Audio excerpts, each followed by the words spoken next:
All right, guys, what's going on? We're here. We're live. Welcome to a brand new Poker Live podcast. My name is Joey Ingram, aka Chicago Joey. We are joined today by a gentleman who I've seen him. I don't know much about him, so I've seen him play on a couple of the televised tournament things they have on those, on like the Fox Sports Nets and the CSN and some on YouTube and stuff like that. And I met him very briefly when I did the podcast with Antonio Sfandiari earlier this year. And yeah, he's been streaming on Twitch. He did a bunch of WSOP coverage, and he seems like a pretty fun guy. So we got him on the podcast. We're going to learn more about him. We'll see what he's up to, and I'm sure we'll get some fun stories.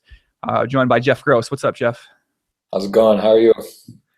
Doing well. I'm tired. I was getting, like I told you, I just woke up. I was getting warmed up with some push-ups, and I think I pushed myself to the limit, and now I can't breathe slightly. So if I'm a little bit out of breath these next couple of minutes, guys, it's because I just can't quite breathe right now. But yeah, Jeff, how's it going, man? You're over in Germany right now, joining us from Germany, right? That's right. Yeah, I'm in Munich. Been here a couple days. Was over here for WSOP Europe for about a week, and missed the first half. Was in Brazil with my fiance for a family reunion. Made a compromise to go there for part of it and then come here for part of it. And yeah, it was good. Had played 5 events out of the 10 over there, and then a buddy of mine I know from 2008, haven't seen him since. He lives in Munich and played for Bayern Munich basketball team and was on the German Olympic team. So it's pretty cool. I just sent him a text, was like, hey, what's up, man? Like, I'm in Germany. I've never been, and if you're in town, let me know. He's like, yeah, come. It's a great weekend. There's a Bayern Munich soccer game, Bayern Munich basketball game, show you a good time. So just hopped over and went to the game, went to a football, soccer match, however you like to call it, and then went to a basketball game and been running around seeing some sites today. And then I said I had the time change issue. I thought they just had daylight savings here, which I guess isn't worldwide, and not good with that. So I was like, oh shoot, I think it's actually coming right now. So we ran home right now, just got back, gonna go out a little later tonight, go to dinner. But yeah, came back here in Munich, enjoying, and yeah, but it's been hard to, we've been trying to coordinate, get this podcast in. So I told him, listen, I'm in Munich for my first time, but this is a priority. I got to be home at this time, and we just came back. So. Yeah, I know we were in Brazil and we tried to get a little podcast going on there, but internet connections or just time span. So yeah, I mean, when I was in Germany, I would set up a couple podcasts, but your internet looks a lot better than mine did. And the time's so confusing. Like, it seems like it should be easy to be able to like get straight, but I got it confused 4 times there. So it's pretty challenging when you're I had an order, I promise. I was set to go, and then I did the time on Sunday. It was like daylight savings, and again, I'm not a daylight savings expert, but I guess it's not like a worldwide. Everyone does different things, and then I kind of like thought it was 6 p.m. today, but it's actually only 5 here. So I realized I thought about it just before. Luckily, that didn't leave you stood up here, but yeah, so that's cool. I'm over here. It's nice. Germany's awesome. It's a really cool place, and yeah, just enjoying. Getting to see Berlin for the World Series Europe, and then Munich for a few days. So it's nice. I did apologize too before we came on, or yesterday, because if we would have done this podcast before WSOP Europe, then you would have probably won the main event. Unfortunately, we didn't get to give you the podcast run good, so you only went deep in 3 events instead of actually winning one of them. So that is definitely my fault. I apologize for not getting you on before that, because you would have won the main event. I just got to let you know. Timex just took down the high. You would have won the main event. Basically. All right, next year we'll save it for next year. We'll do a repeat by hopefully a couple by then, but if not, we'll save our round 2 for then. So that's all good. I had a good time, cashed some events, had fun, and yeah, I mean, it's unfortunate not to win when you get deep, but that's how it goes. Tournaments are tough, and yeah, anytime you can cash and make a couple good runs, it's it's like golf. It's just very similar to golf and how it works with the different days and the payouts and the bigger money and the purses and everything. And then golf, it's like you have one good shot, it keeps you coming back. And same thing with tournaments. Like I tell myself I'm done with them. They're fun, but it's hard to make a living with them. But I'm more a cash game player. But there's something about tournaments. There's something about getting chips, getting deep, getting everyone starts the same, and seeing where you end up. And there's just something special about it. And I'm kind of hooked. It's like I say, if I win one, I'm gonna kind of I'll walk off in the sunset and just play cash sometimes, but it's just not how it works. You get close, you want more. You win one, of course you want more. And yeah, I'm kind of in that trap of just constant, I really enjoy them. They're a lot of fun. And these WPT, WSOPs, I think, it's really cool to play. And it's just a lot of fun. It's really, really, really good competition. And it's nice your family and friends get to kind of see what you're doing. You could be the best cash game player in the world. No one knows what's going on, which is good in a lot of respects, but it's kind of cool, like have your parents or friends or, fiance in my case, sweat and like see what's going on and get updates. And there's something about it. And there's something like getting to a final table or on the bubble of money and making the money. And it's just something really rewarding about tournaments. And Wow. I'm kind of hooked on it. I love them.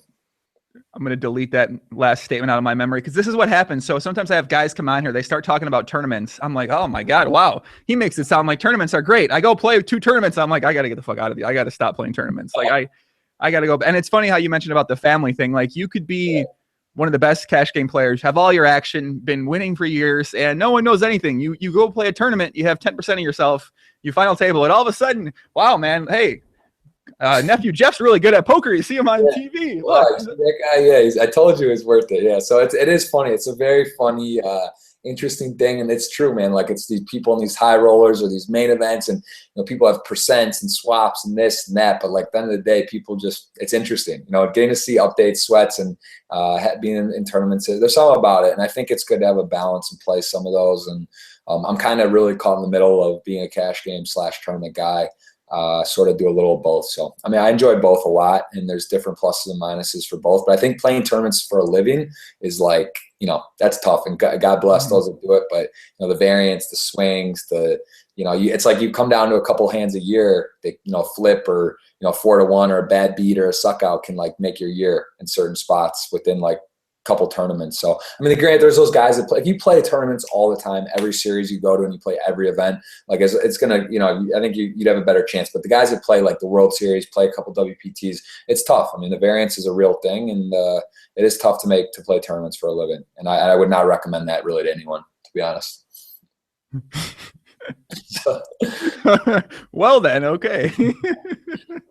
Okay, so like to the people out there that don't know much about you, so obviously I think you might explain a little bit. So you like to play tournaments, but you're more of a live player. Do you play live cash, just online cash? Like what would be your like 30-second, I guess, poker little experience sort of thing for people that might not know much about you?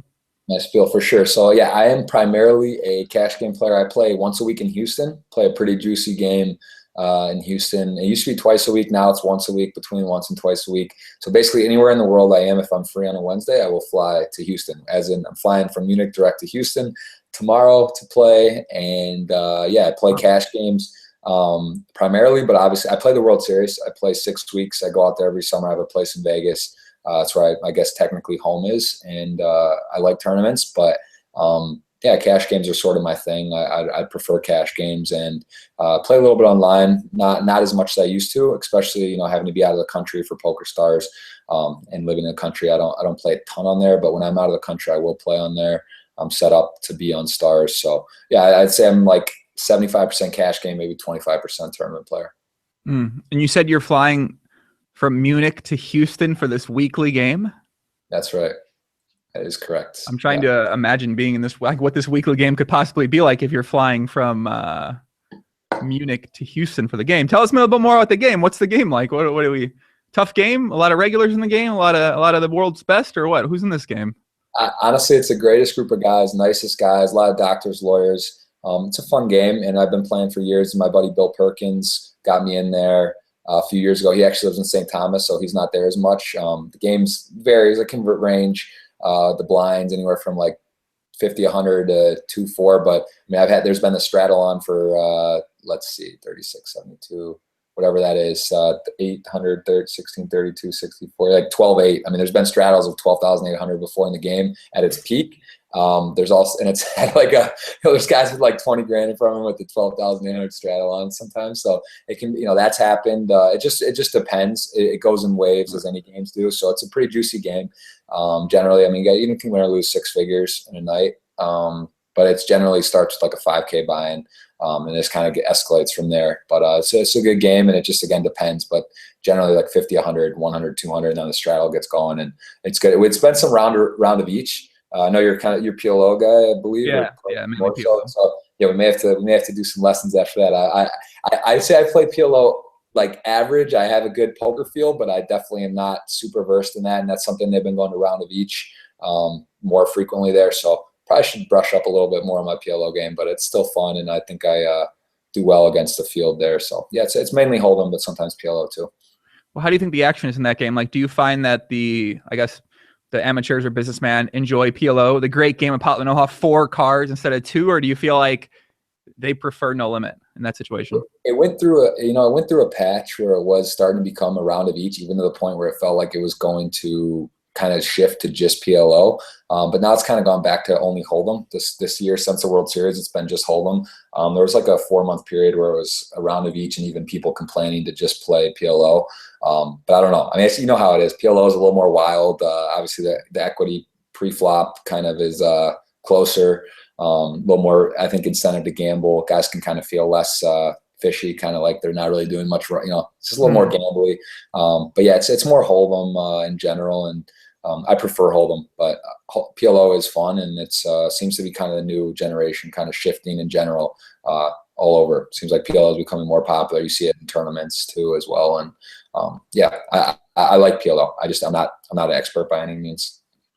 Yeah, you always hear people say, "Oh, like the amateur players prefer playing PLO," but like I'm not sure if that's necessarily true. I mean, it is a lot of action. There's a lot of variance in the game, and it does feel probably pretty gambly to some players, and they find it challenging to feel like they're good at the game. Whereas Hold'em, I feel like some players can feel like they're actually good at the game, and PLO, I would say like the biggest thing that I can gather from when I play the round of each versus PLO or Hold'em is it seems like when you do round of each, it kind of kills the Hold'em. So I think it's better to either do one or the other. Like when you start doing 1 round or 2 rounds, like all of a sudden the Hold'em kind of gets like people almost get bored with it, or it just everyone's just folding and I don't know. So I prefer personally to do one or the other.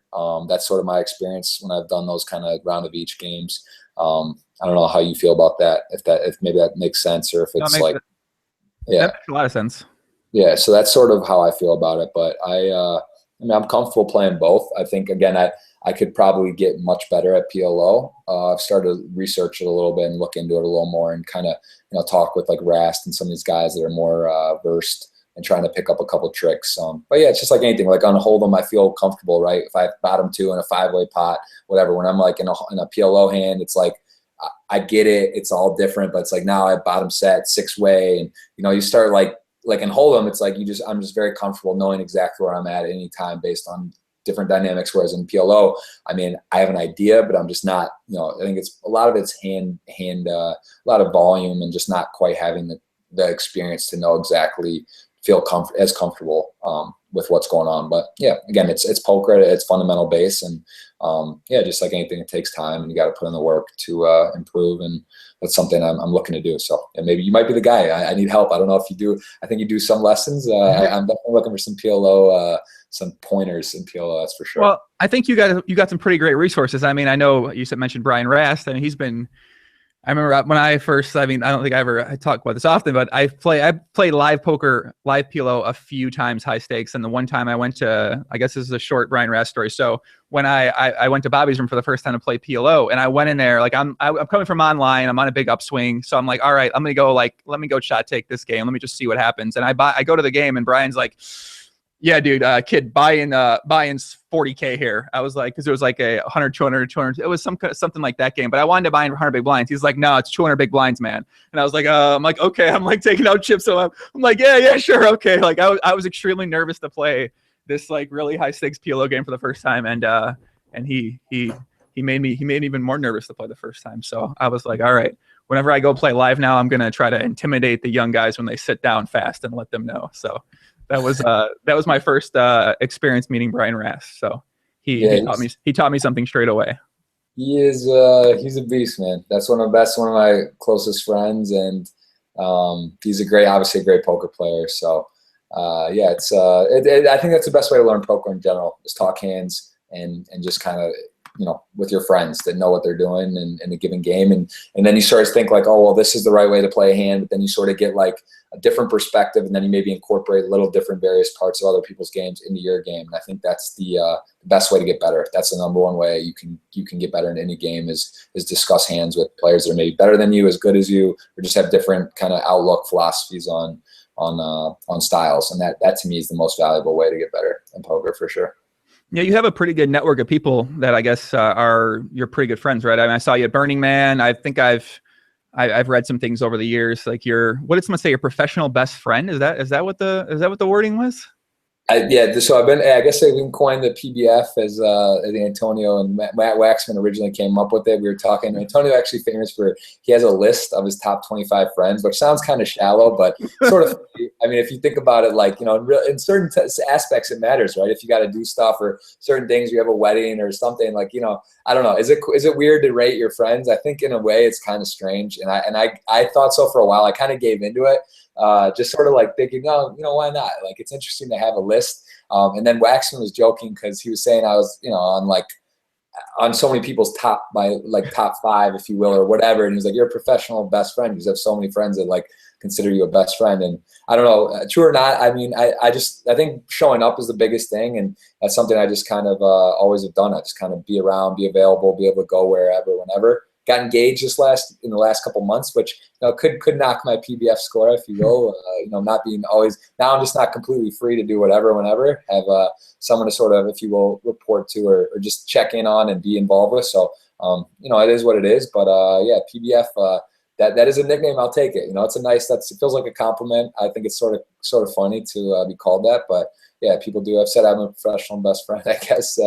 It's a lot about just showing up, being there, being available, and showing up for people. So I think that's definitely one of my stronger character traits, and I'll take it. I'll take that nickname. It's not nicknames. You can have a good nickname, bad nickname, indifferent nickname. I'll take it. I think it's a nice name to have. So I don't mind. That's pretty sweet. But you feel like to be the best friend, you need to be single? You don't think you can excel at being a professional best friend if you have a girlfriend or you're engaged or married? No, I think you still can be. I just think it makes you less available. I think it's kind of like now it's like, for example, someone's like one of my buddies, if they want to go on a trip somewhere, anywhere in the world, and they say, hey, let's go. Like I could use a day notice, and I just be like, okay. Whereas now it's like, it's just, it's not quite as easy. Not saying, by the way, my fiance is amazing. She's incredible. She's like, whatever. I don't want to, I'm obviously going to say nice things, but she's really something. She lets me do what I want when I want. She's incredible. I love her more than anything in the world. And she's very understanding. Even like now, she lived in Berlin for a couple months. She has a twin sister and who lived in Berlin for 8 months. So she lived there. She had to handle some visa stuff in Brazil. And I went down for a family reunion. And then I was like, I'm going to go to World Series Poker Europe. She's like, go, have fun, enjoy. And she's just like so relaxed, so easygoing.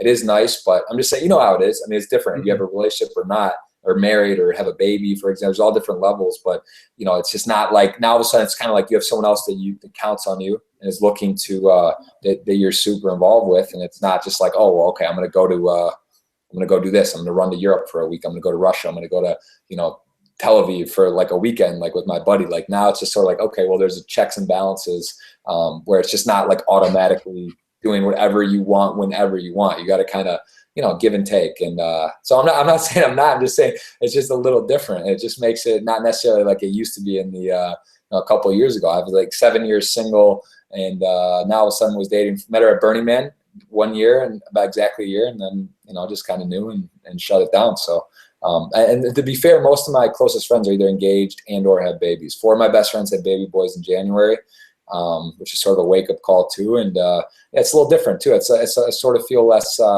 it's not like that. Like everyone before was different. Now all these guys are married and have babies. And it's a big difference being engaged, married, having a serious relationship, having a baby. It just isn't total freedom anymore, right? Which is good and bad. And just kind of comes and goes with the territory and what you're looking to do in your life. So it just depends. I think it's great either way.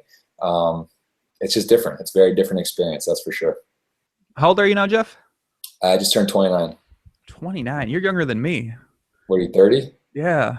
You look like 30 in 4 months-ish, something like that. Yeah. I feel so old, man. Oh my God.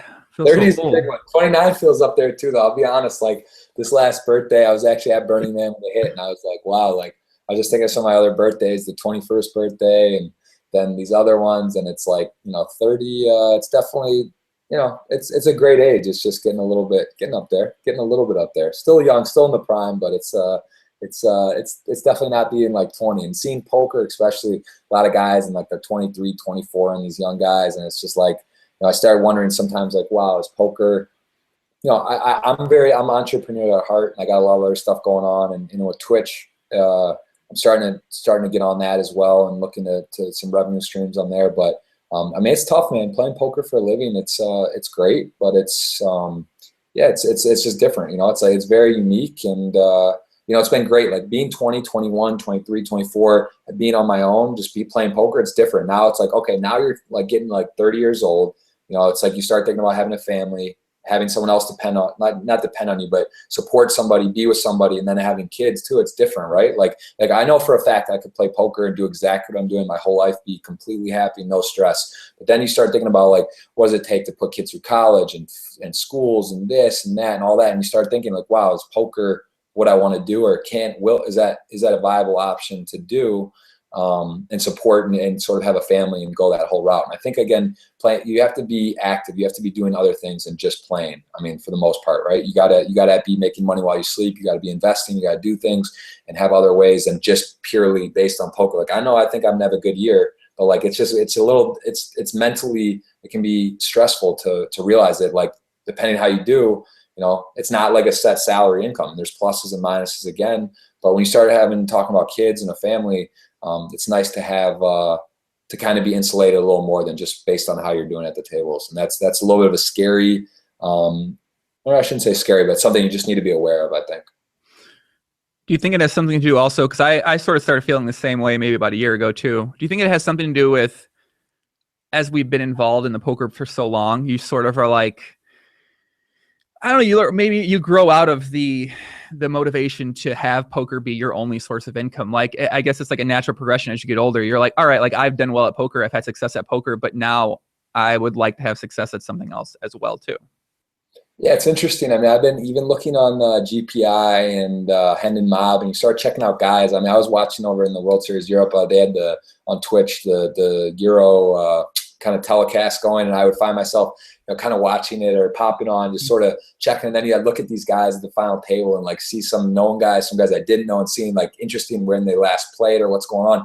And you see people come and go in the poker world, especially in the tournament world. And some of it's from, I think, pitfalls and just not being able to sustain it. Others it's sort of realizing maybe there's a bigger picture out there. And it's interesting because again, I think I'm a big believer. Love what you do what you love, that whole thing, right? Like, I mean, there's really no chance I'd sit at a 9-to-5 desk. Nothing against it. Like, that's great. I respect it. But me personally, like, I'm just very like hands-on. I don't mind working. I do more work than a 9-to-5. I'm always doing stuff, looking for the next thing, getting involved, moving, shaking. But like, for me to sit and be told to do something, that's just not my thing. And that's something that, again, a blessing and a curse with poker. But I feel like I'm sort of in a spot where now it's like, like I know what I can, like, it's just like, wow, what else would I do?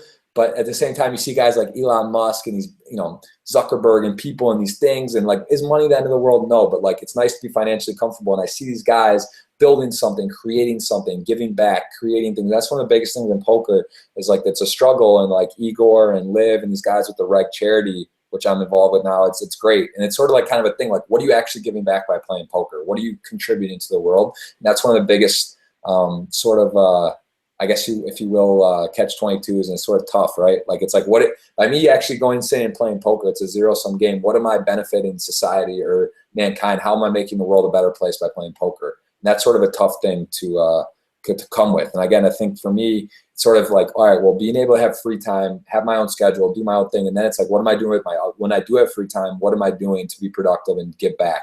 And that's sort of the tough part, right, with poker. Because again, in theory, you're not really giving anything to the world by playing poker. I think that's sort of like something you struggle with. And then also it's like, what is my actual ceiling in poker? Let's say I'm the best player in the world or one of the best players, I'm killing this game. I'm making maybe say X amount of money, but like, could I be doing more? And could I be actually doing something that benefits the world and creating something? And that's sort of like what I'm kind of trying to branch out into. And I think I'll always play poker for my whole life. But hopefully, I'd love to be more of like a business kind of guy that plays the main, plays a couple EPTs, plays maybe a high roller, stuff like that. And it's like for total fun and no stress. And that's sort of what I'd like to do. I think I'll always play poker, but I'm trying to play a little bit less and kind of diversify myself into other areas for sure. I think the way I've been trying to look at it this past year is that sort of I was where you were at, where, like what am I doing with poker? I play poker. I'm good at poker, but what is that really doing? And then I started looking at it that it sort of gets you to a point, like having success at poker, meeting the people that you get to meet. And it sort of gets you to a point where you put yourself in a position to be able to make a difference in some type of way. So I guess that's sort of now how I'm looking at it, is that, all right, like, yeah, poker, I'm not really getting much out of beating people at poker, but at the same time, it's putting me in a position to be able to do something like that at some point in time if I choose to go down that path, sort of thing. Absolutely. So I guess that's probably, I'm sure you've met a ton of great people from poker and from being good at poker, from having success at poker. That'll probably be able to impact you in those type of ways when you start working on those more, right? For sure. And that's another thing too. I'll say, for me, my family, my mom and dad, Ivy League education, and it was kind of a tough, my dad went to Penn, I went to Brown. It was sort of like I was like kind of like when I told them I was going to play poker, like I was worried what they're going to say. And took a little while. My dad now plays every day and he loves it, and they're totally supportive about it. But it's sort of it's an interesting thing. It's kind of a taboo, sort of like it's just not fully accepted everywhere. It's starting to get a little more so accepted, but yeah, it's interesting. It's just an interesting thing. And I think that's one of the biggest things is, like, the thing about poker is there's so many other things that you can attain, skills and attributes of poker at the table, and how you are to other areas of life. Reading people, getting with people, being sociable, personable. Like, again, I could talk forever too about the relationships, the people, the cool contacts, the interesting people, nice people who I've met at the table. Phelps, my roommate, I met at a poker table when I was 18 in Canada, Windsor, Canada. That's where we met, at a poker table. That's just one example. But whether it's someone in business, friendships, anything. So many friends I've met, whether they're actually professionals or not, I've met at a poker table or through some form of poker. And it's a universal game. People love it, and it's a lot of strategy, and there's a lot of things you can apply at a poker game into, I think, everyday life. And that's what's really cool about it, is I think a lot of social skills and just skills in general that you can use not just at the table. When do you think your parents, you mentioned your parents went to Ivy League schools, when did you feel like they really started to sort of accept that, all right, he's going to play poker? Like, what do you think for a couple of years it was like, all right, it's just a phase, hopefully he gets over it? Or do you think that, like, was it something results you had? Did you what do you think the turning point was for that? I'll be honest, my parents are, I've never in my life felt, I never got to a point where I was like, wow, like, I'm worried what my parents think. Like, it was sort of like I was in college. I played at the University of South Carolina. I played soccer, so it was perfect, right? I could hop online, play for an hour, 2 hours, go to practice, study hall, whatever. It's almost impossible to have a job and play a sport in college. It just doesn't work. So it was like, it was easy. There was never an issue there. And then it was like I graduated college, and I was like 21. And I basically moved in with Mike right away. Like, as soon as he came down to South Carolina, we drove back, got all my stuff, went to Baltimore. And that was basically at like 2009, January. I did 4.5 years at college. So like January 2009, moved to Baltimore. It was sort of like I'm just out of college, and I was playing online every day. This was pre-Black Friday. Was doing well online and playing, and it was sort of like, all right, I'm just out of college, leave me alone. Like, let me just relax. They never were like, oh, you need to get a job, nothing like that. Was doing okay online.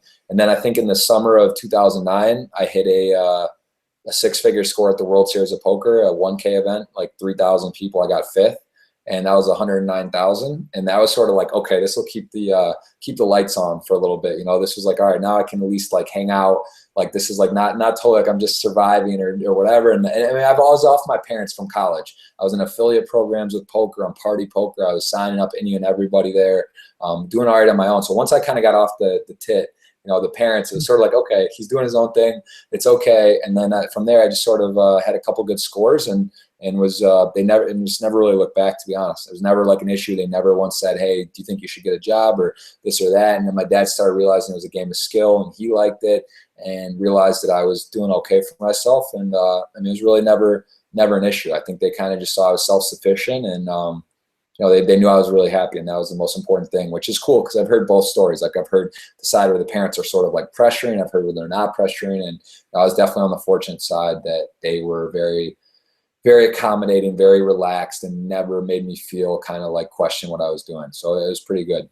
If anything, now it's like the first time like having a fiance, getting ready to get married and looking to start a family. That's the first time I've ever actually like really sat down and said, hey, is this something I really want to do, and can I do? And this is the first time I've actually ever questioned it. And I mean, that was the first time I ever really like thought about like, man, should I do this or not? Was in the last year.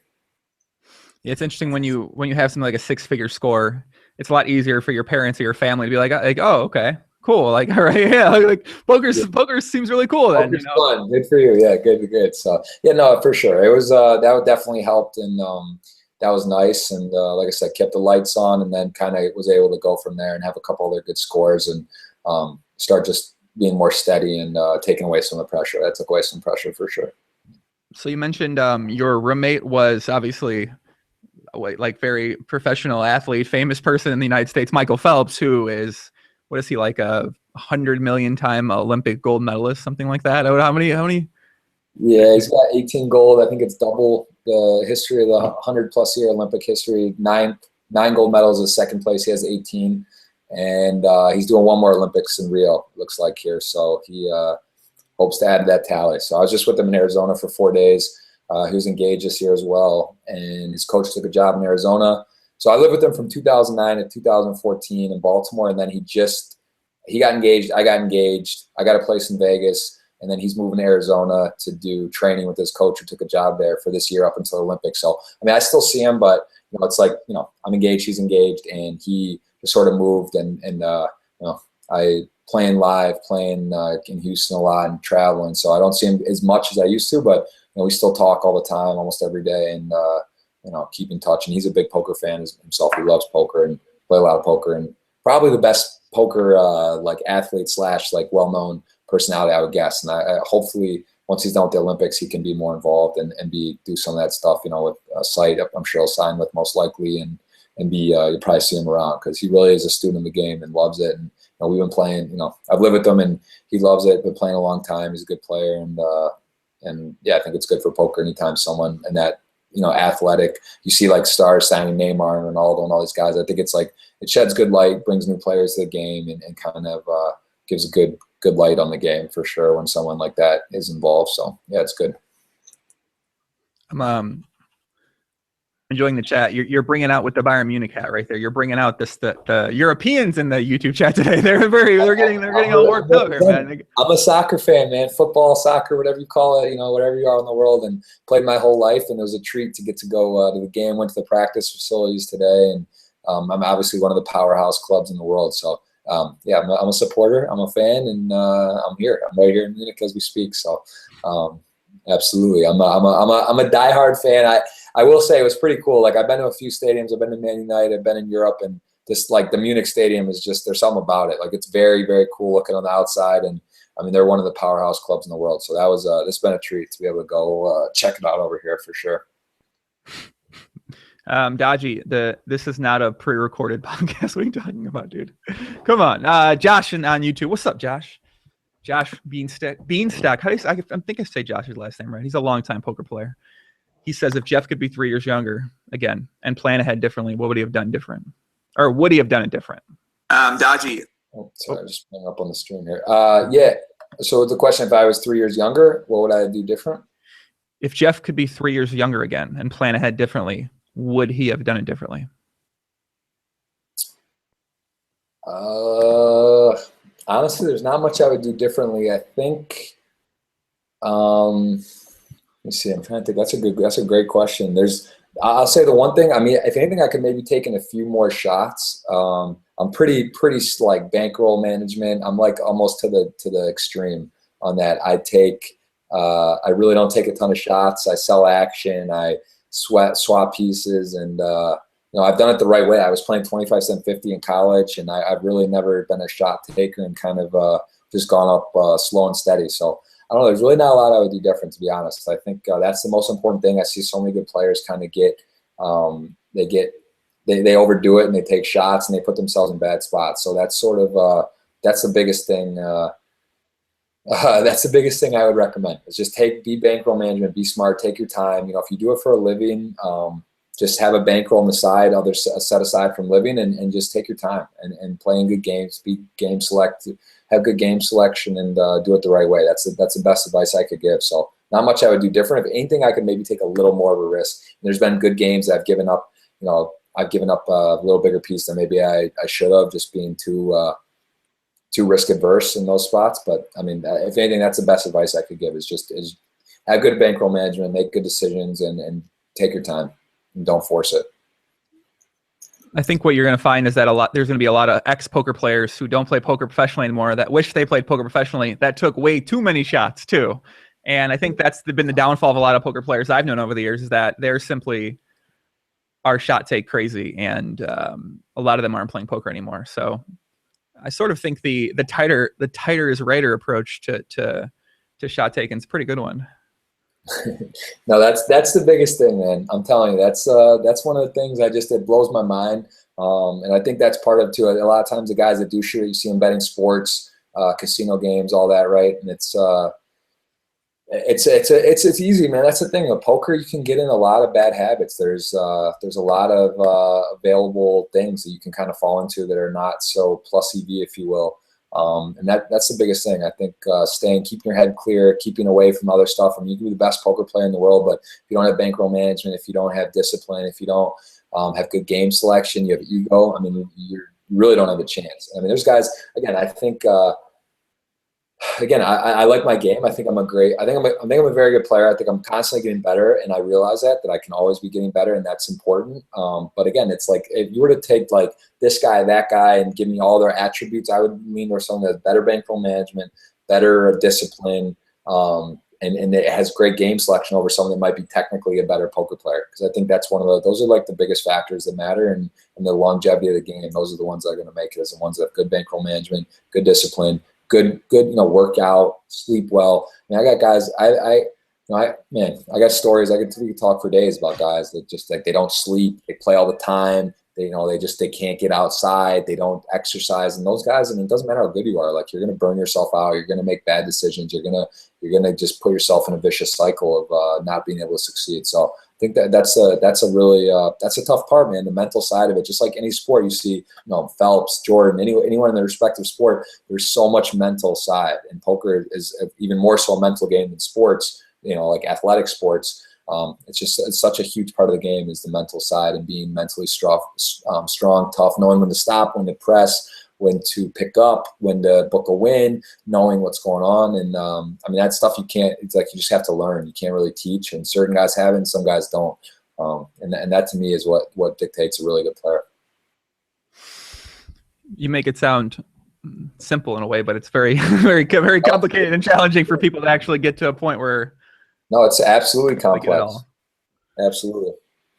Jeff Gross, the anti-degen, the chat says. Yeah, you're like the compared to some of the guests I have on here. Yeah, you're very much the anti-degen, man. I like it.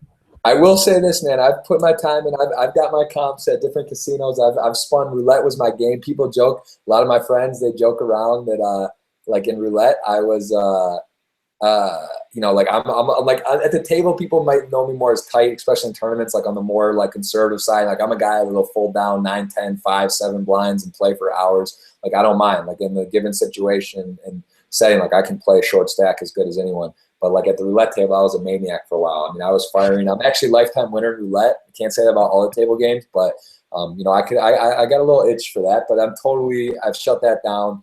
Don't really do that anymore at all. And yeah, I mean, I used to play a little table games. I could say I had a little streak of that, but it wasn't to a point where I was like blackout drinking, going crazy. I actually had one night in my life where I lost a lot in roulette.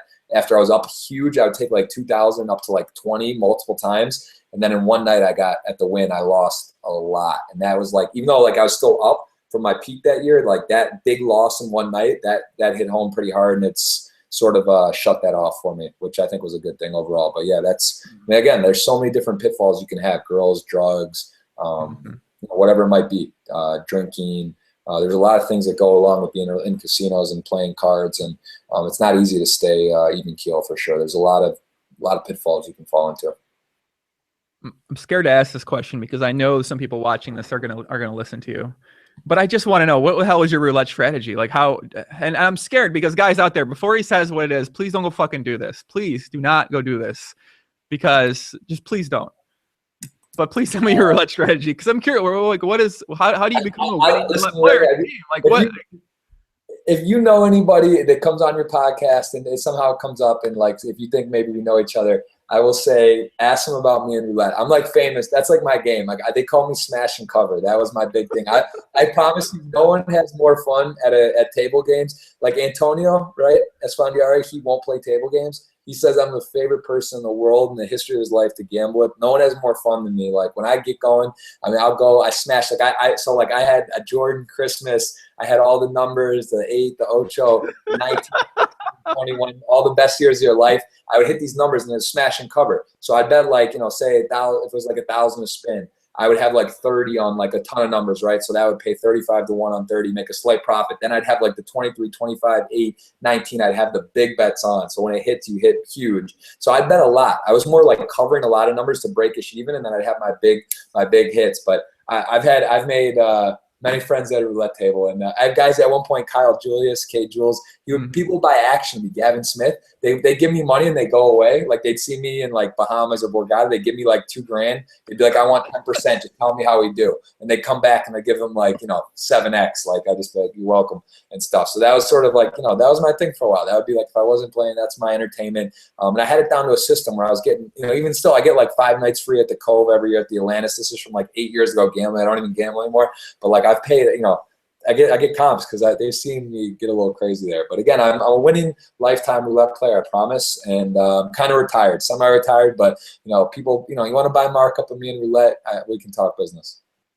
I really shouldn't have asked that question. Damn it! And people are going to do that now. Oh, cover all.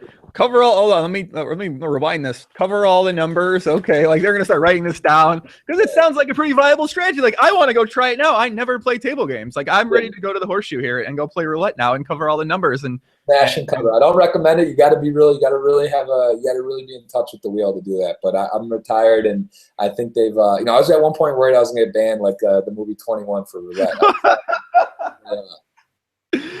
They're gonna ban you from the casino because you're a wheel whisperer, man. I was worried about it.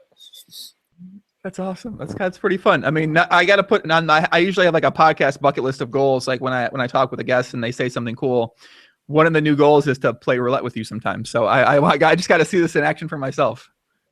Let me know, man. I'm around. I'll be, I'm sure we'll run into each other at a few live stops coming up. So yeah, let me know. I'm in. I could be talked into a roulette session for sure, especially chopping action. No problem. We could do that. No, I'm definitely getting a piece too, for sure. You say you charge at markup, or do you sell at face? Well, I'm a little rusty, so currently it'd be for you face, but it depends. Like, yeah, a little markup, but we do face. Don't worry about it. We'll do it. You tell me next time you see me live and we're at the same event, we'll go on a little action. We'll have some fun. Thank you. I'm very excited. Like that sounds like it'd be a lot of fun. A bunch of people asked about this, and I actually don't know about this, so I'm going to be learning about this for myself. And that's about some sort of tattoo that you have. What's the story about this tattoo? Wait, I think might have mentioned on the Antonio podcast you have a tattoo of something, right? It's in a place where I don't know if we can show it on the live stream though.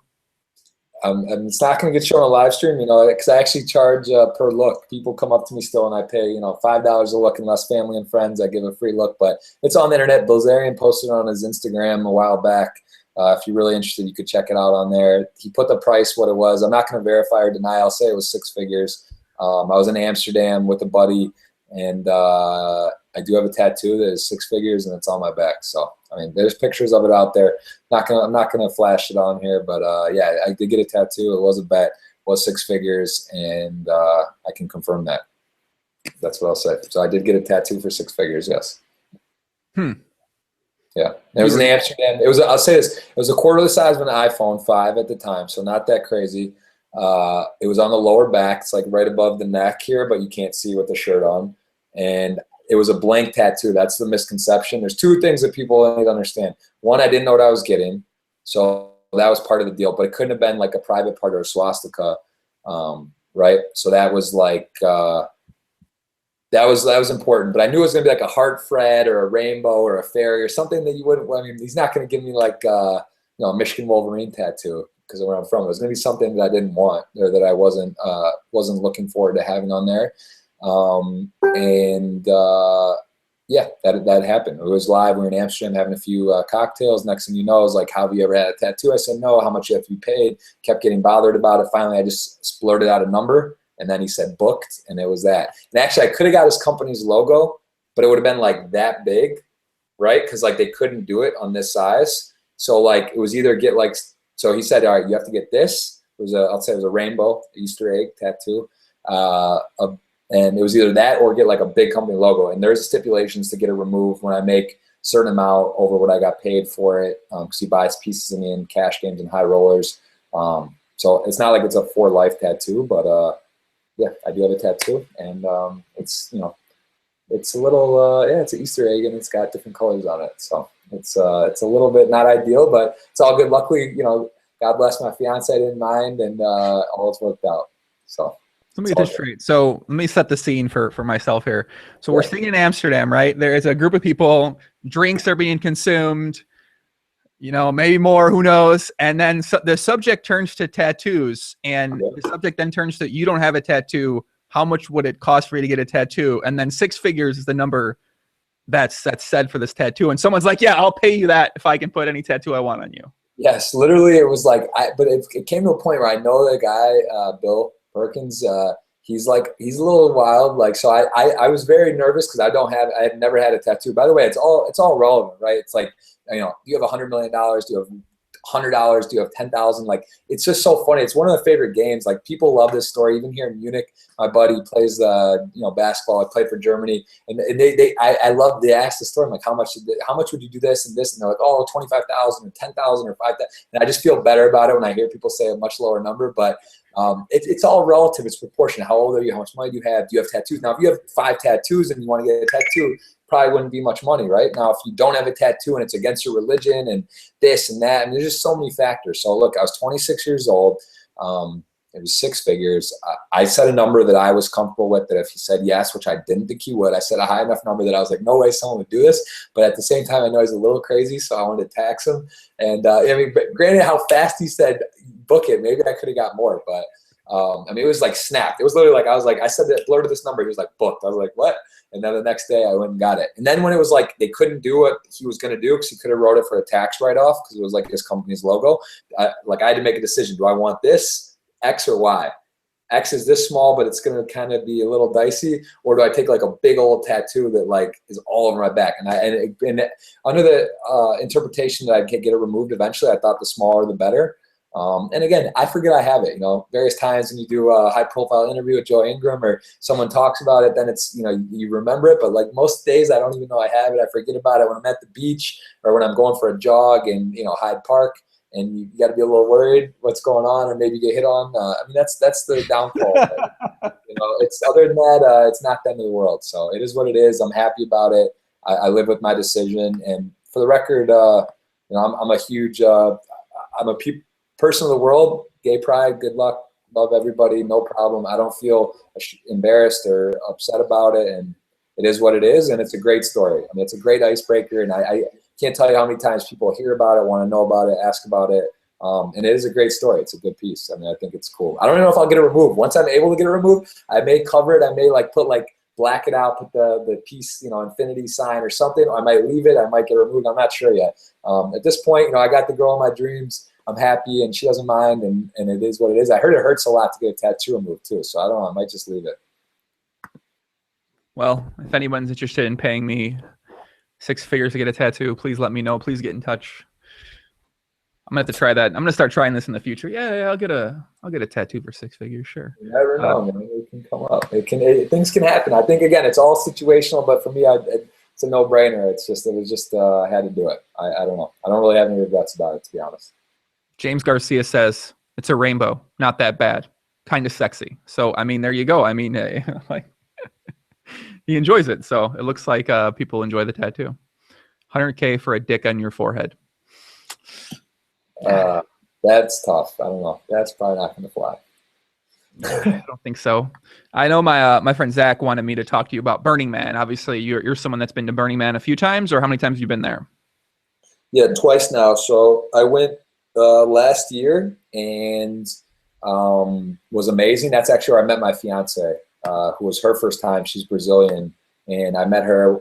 She was walking out of a place. I was walking in a place. And it was just the most incredible experience of my life. Antonio's been trying to pitch me to go for a while. He finally broke down. He was like, I'll treat you. I'll pay for you to go. Just come, whatever. So I was like, all right, how can I say no? I missed a wedding to a kid I roomed with in college because like every year there's something, right? Finally, I was like, I'm going to go. I went and sure enough found true love. And yeah, I mean, I guess I'm a little skewed on that because I met my wife there, but like it is the greatest experience of all time. I mean, there's no words that can describe it. I mean, you could do, 20-hour, I could talk straight about what you could do, what you can't, like just what's going on there. It's really, really, really something. So I highly recommend it, man. You should, have you thought about going or? I thought about going a few times, yeah, but. Just make sure you punish Antonio for a bet. You got to meet him, have him. He'll pitch you. Like Mercier, I know bet like $5K and then couldn't go. He bought out for $4,900. He bets everyone on it to go and not go. You would be a huge addition to our camp. We had 136 poker players. Well, 136 people, like about half poker players. It's an amazing time. We had some pretty interesting people pop into our camp who stayed for a couple days. Some couldn't hack it and left. Some celebrity guys. There was a guy from Entourage. DiCaprio was in our camp. You name it. It was in and out. Guys like he left after a day and a half. Some guys loved it. Some guys hated it. We had Mitch Garber come from Caesars. Gila Liberté had his camp next, like a little bit away from ours. It was just amazing. Elon Musk has his stuff there. There's art cars, Boeing 747 planes. We got our first, this year we had an art car. Last year we didn't. I mean, it was incredible. I mean, it's absolutely incredible. It's giving, sharing, no money. It's just TED Talks, barbecues, free gift. There's no money. It's literally every camp does something unique, and it's just like it's not real life. I mean, it's really not. It's just like you just have to go do it. It's just like just go. That's we can keep talking about it, but it's the greatest thing I've ever done. We'll talk about it for a bit longer. So when you say people came to the camp and couldn't hack it, like what do you mean? What was it about your guys' specific camp? Because I've read about it a little bit. And I've kind of, I just, because I'm pretty interested in it. And when I had Jason Kuhn on a podcast, he was like, you got to go to Burning Man. I was like, yeah, okay, maybe, think about it. But Kuhn and I bond a ton. He was Antonio, me and him were actually in the same like RV the year before. And Jason and I, I've always liked Jason, but we like took it to a new level. We had the greatest time ever. It was so much fun, but it's just, you just got to go, man. You just got to go. It's just so fun. It's just so unique.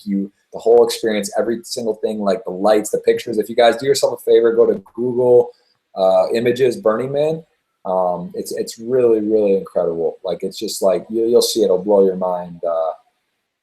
What's on there? I mean, it's just epic. It's really, really epic. That's the name of our camp, Camp Epic, and it's just a experience. It's like if I could recommend one thing that you need to do in your life, that's what I would recommend. And it's just so cool, man. Just so the people, the giving, the experience, the sharing, the bonding, the personal connections, and just being disconnected. There's really no cell phone service, so you just don't have your phone. You're just kind of like Dan Smith, by the way, wrote an amazing blog. So did Shannon Shore. You guys check it out. I think you probably find it if you type in Shannon Shore, Dan Smith blog. And I mean, it kind of changed Dan's life. I mean, he was just sort of like, he had this profound experience. And there was one moment where I went to watch this in the main center camp area. I went and watched this performance. And there was this one guy called Solver Steve. He was the funniest guy I've ever met in my life. I was crying, laughing into this next performance went on stage, and it was this deaf couple, and they were deaf, and they put this performance, and I was just in tears, literally on the ground, bawling, crying, like how powerful this performance was. But I mean, it's just incredible. I mean, it's really just art, the art there, the creative spirit, just everything, man. I can't tell you enough. I'm going to personally make this a point. You need to pick a couple guys, get your own little thing, and come in our camp next year. Cause I mean, it's poker, it's life, it's great. And it's just an amazing group of people, really intelligent, wide range. I mean, Antonio's father came, he's 72. We had 21-year-olds, 70-year-olds, the richest, the poorest, whatever, it doesn't matter. It's just anything goes. And it's just really, really something else. Like I look forward to it every year. Yeah, you mentioned Dan Smith's blog, and I was just talking with Dan the other day. We're gonna get him back on the podcast, guys. So I wanted to talk with Dan about this too. Yeah, man. Dan had some crazy thing to say. Dan is like, it very much seemed like a life-changing event for him. And you sort of hear that thing with a lot of people that go to Burning Man, is that it really is some sort of like life-changing experience. And I think that might have to do with the scenery. It might have to do with some drugs involved. It might have to do with, I guess, a mixture of things. So, I'm just looking in the chat here. I pulled it up. This guy Thundercast asked, "What's the worst beat you experienced?" I don't know. Well, I mean, I'll say situation. The worst beat I lost was heads up for a bracelet to Mark Radoja in 2011. I had like 18 bigs and he had like 20. We got it all in, ace jack to king 10 in the 5K shootout, and he like flopped it 10, turned it 10, and I rivered an ace. But I mean, that was like a 60-40 for a bracelet. So that was probably that was the worst beat I think I've ever taken emotionally. And I mean, it was a pretty good pay jump, second and first in that. But yeah, that hurt. I've lost a lot of king 10s, aces to king 10 in the World Series main pre-flop. A guy spazzed out for like 45 bigs each last year in Australia. That hurt. He beat me, and lost fours to king 10 on a jack 8-4 flop in a WPT, 3 left out of 1,200 people, and went running queen 10 all in pre to knock him out, be heads up. So I don't know. King 10, they say Katie. They call that the nickname Katie. I hope I didn't wrong some Katie's in my life. I don't know what happened, but those are the worst beats I can remember, losing to King 10 actually all 3 times in kind of big spots. So that jumps out at me, Thundercast. So obviously, I'm reading some of the YouTube and Twitch chat. So you want to stream on Twitch? So you're telling me you're ready to get in the Twitch streets and get out here? You sure? I'm sure, man. Listen, last night, so I come home. I go to a Bayern Munich basketball game. I come back. It's one of those things, like, I respect you so much, like, with the podcast and doing this stuff, and it's just it's one of those things you just kind of got to do and dive into, right? I don't know how your experience was, but starting, like getting everything, you get the mic, you get this, you figure out how this stuff works, how to get like all this stuff. It's just sort of like, I don't know, I've had technical difficulties. My computer, the fan goes crazy when I get on, like the thing crashes, this doesn't go right, and like I have all these ideas, and I want to do like this thing, Mic'd Up Mondays, have cool guests on too, not to take away from what you get. You got your podcast thing going, but like I have all these ideas and giveaways and cool stuff. And I mean, honestly, I love poker. I love giving back. I love talking. I love people. I love interacting. That's one of the biggest things I love about poker. Am I a Scott Seaver? Am I a Dan Smith? Am I a Dan Coleman? Like, I think I'm a very good poker player. And you want to talk about 3-bet, 4-bet, the 5-bet min check raise, like, that's not my thing. Like, I understand games theory, game flow, and I play, pretty well, but I want to just interact. I want to hang out. I want to talk. I love doing poker for a living. And that's like, being on Twitch and having the different affiliate programs, revenue streams, and kind of just being involved, sharing, giving stuff away, answering questions, being proactive. I think that's the coolest thing, and that's where poker is going. It's really the next thing in poker is Twitch. I mean, it's amazing. YouTube, these Twitch, this interactive live stuff. People can ask questions real time. I mean, it's incredible. I mean, it's just amazing what technology is doing. And I think it's like Jason Somerville you see on Twitch, right? And Jamie Staples and these guys, and they have these huge followings and these great shows. And it's really about commitment and having a schedule, right? And like, you guys know you're doing your podcast, like you show up, you're on time, it's a real thing. And you see Negreanu, you see these guys, they pop on for 1 hour here every month. I mean, it's cool. People want to see it, but yeah, I mean, I'm interested in doing it. It's just a matter of diving in. I think I'm worried about it being too good or like having difficulties. Even yesterday, I hopped on, I was having problems like doing it and just like how it was going. But I do want to start doing it, and I am committed to giving it a good run because I think it'd be fun. Again, I'm going to be talking more lifestyle, more hanging out, more just shooting the shit and doing some competitions, giveaways, and answering questions with people. And I'll probably be playing spinning goes on Poker Stars and some cash games and messing around. But it'll be more just to kind of interact and be around with people. Just kind of engage and just hang out and just be there. Not gonna be, it'll be strategy, but not so much like super in-depth stuff. It's gonna be more just like a lifestyle kind of hangout show and me playing a little bit along the way. Yeah, I'm a big fan of that, just because I'm not really big into the idea of strategy. Like, there's a couple people on Twitch that stream PLO, and it's just like a complete. It's like basically a goal is to make. I don't know. I don't know. I'm not into the whole entire. Teach everything you've learned in the past 6 years to people in over a couple days time span type of thing. So I think that'll be fun to watch. Yeah, for sure. Yeah. Are you planning to stream most days? Or are you going to be trying to do like a 7 day a week sort of thing, 6 day a week sort of thing, like the Stapler and Jake Harvard do? I would like to. Again, I will be in Brazil like the month of December. My fiance lives there, so I mean we'll spend a couple months a year there. But it's tough, man. Like I live in Vegas and now. I do daily fantasy a lot too. We have I raised a six-figure hedge fund, fantasy fund, I should call it, with some poker guys, and we fire pretty hard on there. And I was hoping to be talking about that, and now like Nevada's like banned, it's not allowed there too. So that was another thing I was going to really cover was fantasy sports, and it's a little bit strange with what happened with the Nevada ruling and in general. I guess like Stars Draft and a few sites are only available on certain states. So that was another big thing I was going to talk about. And I guess for me, it's just kind of like I don't know what I'm going to. When I'm in Nevada, what am I going to do? I guess there's America's Card Room. Is that right? I think I've seen you maybe when I pop on. Do you play on there a little bit? I haven't started on there yet, but do you play? Yeah, I mean, I guess from a technical standpoint, you can play on ACR, you can play on Bovada. I mean, obviously, you can play on some other sites too. It's like it kind of just depends. A lot of people play on the Untrack Euro sites. A lot of people play on those sites. So I mean, there's definitely some options, but I mean, again, like Stars is obviously like the spin and go. That's fun. It's easy. It's like you pop on, you mess around. Like that, just some casual or Zoom. That'd be my preference, or play like some Sundays on Stars, or some, play like one multi on Stars and just hang out. But when I'm in the country, I guess it just depends, or maybe World Series of Poker or WSOP, in Nevada, I think might do that as well. So it just depends. But again, it's really just about being consistent. I think that's the biggest thing, right? It's nice people know that you're going to be on. It's one thing that people follow you or come on, and then you're just never there.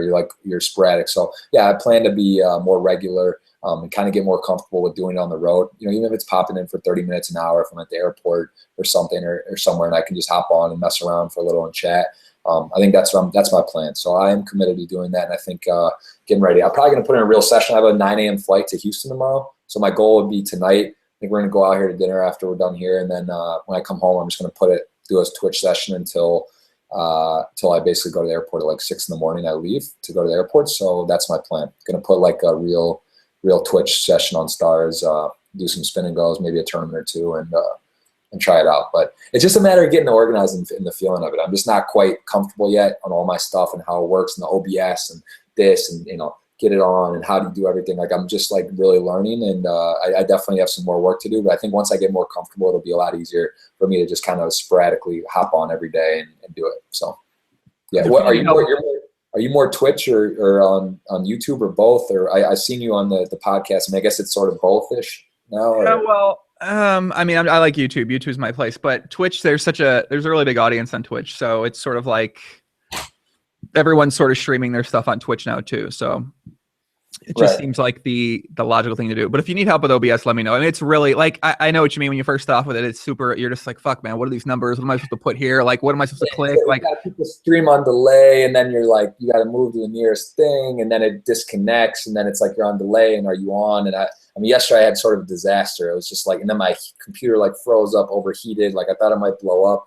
And it was just like, I didn't know. I was like, come on, man. Like all I want to do is get on stream, have fun, chat. Anyone wants to pop and watch. And it's like, I got all these other extraneous factors like preventing me from even being able to do what I want to do. So I'm not going to say I'm technologically challenged, but I'm not an expert. And that's, again, it just takes time and just getting comfortable, just getting into it. So yeah, I want to do it. I think Twitch is amazing. I think it's like, just the most brilliant idea. I know YouTube, I guess, now they have YouTube Gaming. I just heard about. I think it's basically the same thing. So, yeah, I mean, I'm all about it. I'm into it, and yeah, I think it could be cool, man. Like Jason, I think he's a great guy. He appeals to a different demographic a little bit, kind of the gamer, different thing. And I think like I love, if anything, like how you do it, lifestyle, right? Kind of show, and that's sort of what I'm looking to do more. It's kind of like travel, hang out, talk, shoot the shit, and kind of, again, do what you love what you're doing. I love poker. I love people, and just kind of interacting and hanging out, doing what I like to do. And if you're playing a little bit of poker, that's great.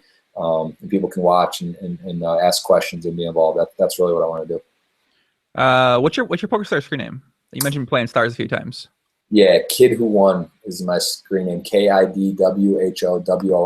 I used to play a lot. I mean, I literally haven't been on there. I mean, once in a while, if I'm out of the country, I'll play like some Zoom or now some spin and goes, or I'll play the Supersonic and maybe the Sunday Million or something. But that's what I will be trying to play a little bit more on in the future here. I think, and now I got Javaro and these HUDs. Like I never used to use them to use those, and now it's sort of something that I feel like it's a little more fun. Like I feel like I get it now. It's a little more exciting because I think if you're not using some kind of software, it's a little bit tough. So that's something that I'm getting into, and maybe I'll give it a real honest go. I think in Brazil for that month of December, I may actually like play some multis every day and see how it is. But I think it's gotten tougher, man. You know, like my understanding is the online multis are they're a little bit tough right now, but whatever, it'll be fun. Again, it would be more just to hang out, to do. If I can make a little bit, great, but it's not what I want to make my primary living off of, playing like online multis or something. But I mean, it's cool. Those Sundays are fun, right? It's fun to play a big. You get a couple hundred buy-in for 30K or 180K for the Sunday million or something. I mean, that's fun to do. And whatever. It's been a while. The thing is, at this age, like I used to do it when I was 20, 21, 22. I was playing like the 10 table thing and breaking about, even maybe making a little. And I think I wish I had done things a lot differently. And I do feel that's one thing is I like to focus and play less tables. So like when I play like 2-3 tables, maybe just put one up on the stream and focus and talk, I think you just play a lot better. I think doing the like 8-9 table, just spastic, like whatever, you lose a lot of playability. And that's something I'm going to shy away from, especially when I'm doing streaming, is just kind of do like a couple tables and put one up and really focus on it. So yeah, I think that'll be beneficial. Well, I think when you're playing at a high level, if you're competing against other really good players and you think at a really high level, you can't even really, in theory, you shouldn't really be able to play 2 to 3 tables as best as you can, because you really need to be focusing. Like when I'm playing 2 to 3 games, like I shouldn't be paying attention to anything. Like I just pay attention. I just focus. I'm thinking the entire time. I just think it's really challenging for people to play their best while they're 2 or 3 tabling. It's just, I think the focus that you need, especially if you're playing against good players, is just, it's a lot. You need to be focused in.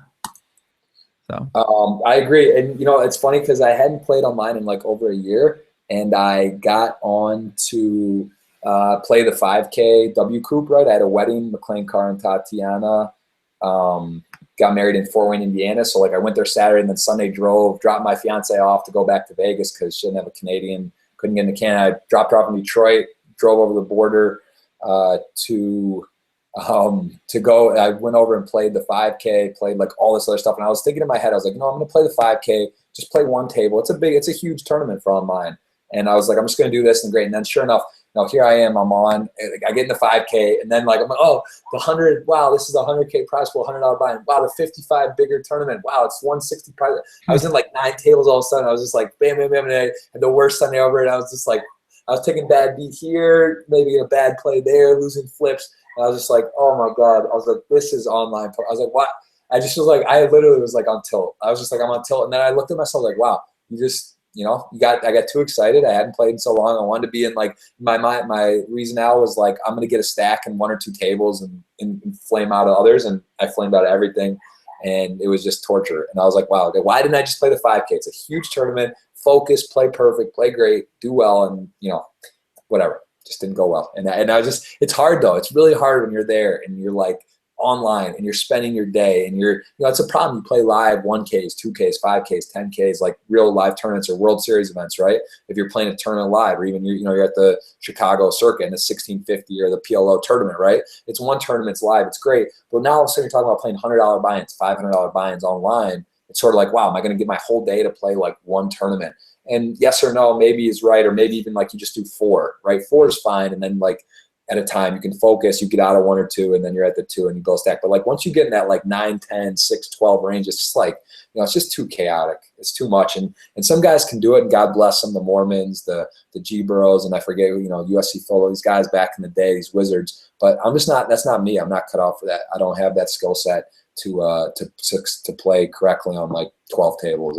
Especially being rusty and just hopping into it's kind of naive to just come right in and think I'm gonna like be able to comfortably play all these tables. And I have the statistics going. It just doesn't matter. I'm just overwhelmed, and that's the thing. So that's another thing with Twitch. I think I'll take into appreciation is play less, play like 1 or 2 and have the one up on the screen and focus and enjoy it more too. It's also hard to stream, I think, on Twitch, and I see like Staples or Nano Noko, right? And they do it, and they're like, they have all these tables going. They talk about one, but like it's tough like to even communicate and like be playing other ones, right? Like I was playing spin and goes yesterday, like one table and trying to hold a stream. It's tough, like to like talk, communicate interact with the chat and be like playing correctly.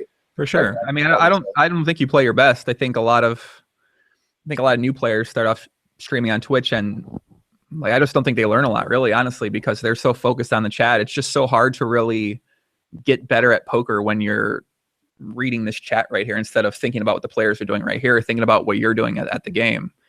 So I think it's challenging.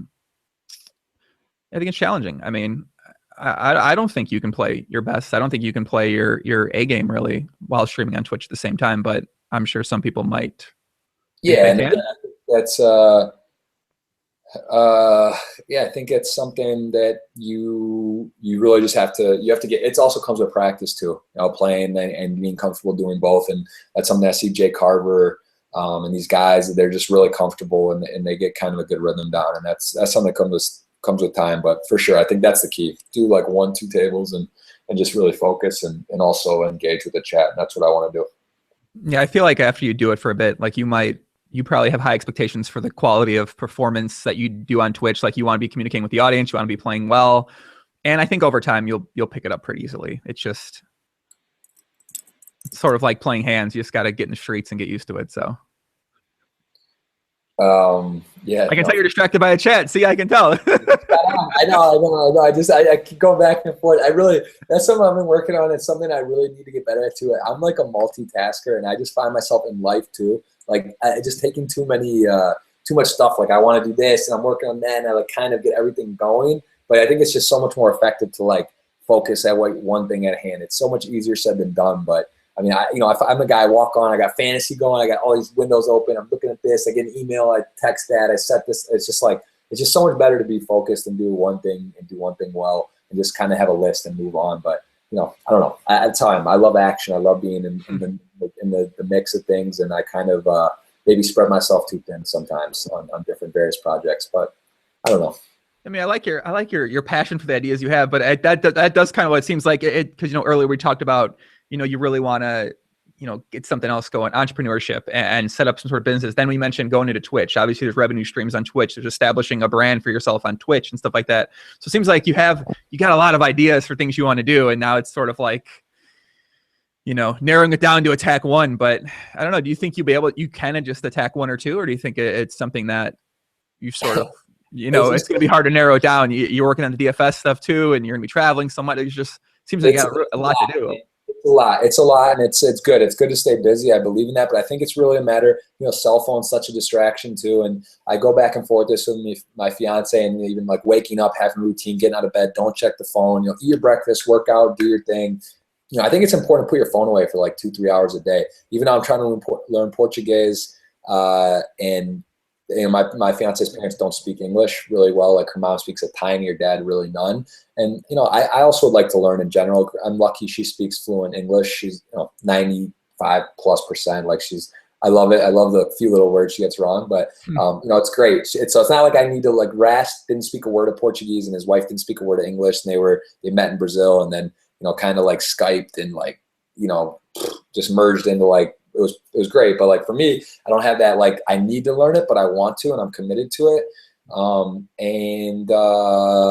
It's tough though. It's hard even like so. It's like it's just a matter of prioritizing. Like now, it's like I should get on and do 30 minutes or an hour of Portuguese a day. But what's the best method? I don't know. And then it's like I get this and I got that going, and now I want to learn Twitch and I want to do Twitch and I want to get this. And it's just hard, man. You just really need to like put stuff aside and say, I'm doing an hour of Portuguese. Put my phone away. I don't care. Rosetta Stone. I'm in it. Like I'm doing this and that's it. You start like, this stuff's up and then you get an alert and a big play alert and the red zone hits on and then Joey Ingram wants, this, and it's just like boom. And then you're just caught like kind of like spastically around. And, I'm sort of in that flow of like having a lot going on. And I think I can get better at that. And something I'm working on is really just doing one thing at a time. It's less fun.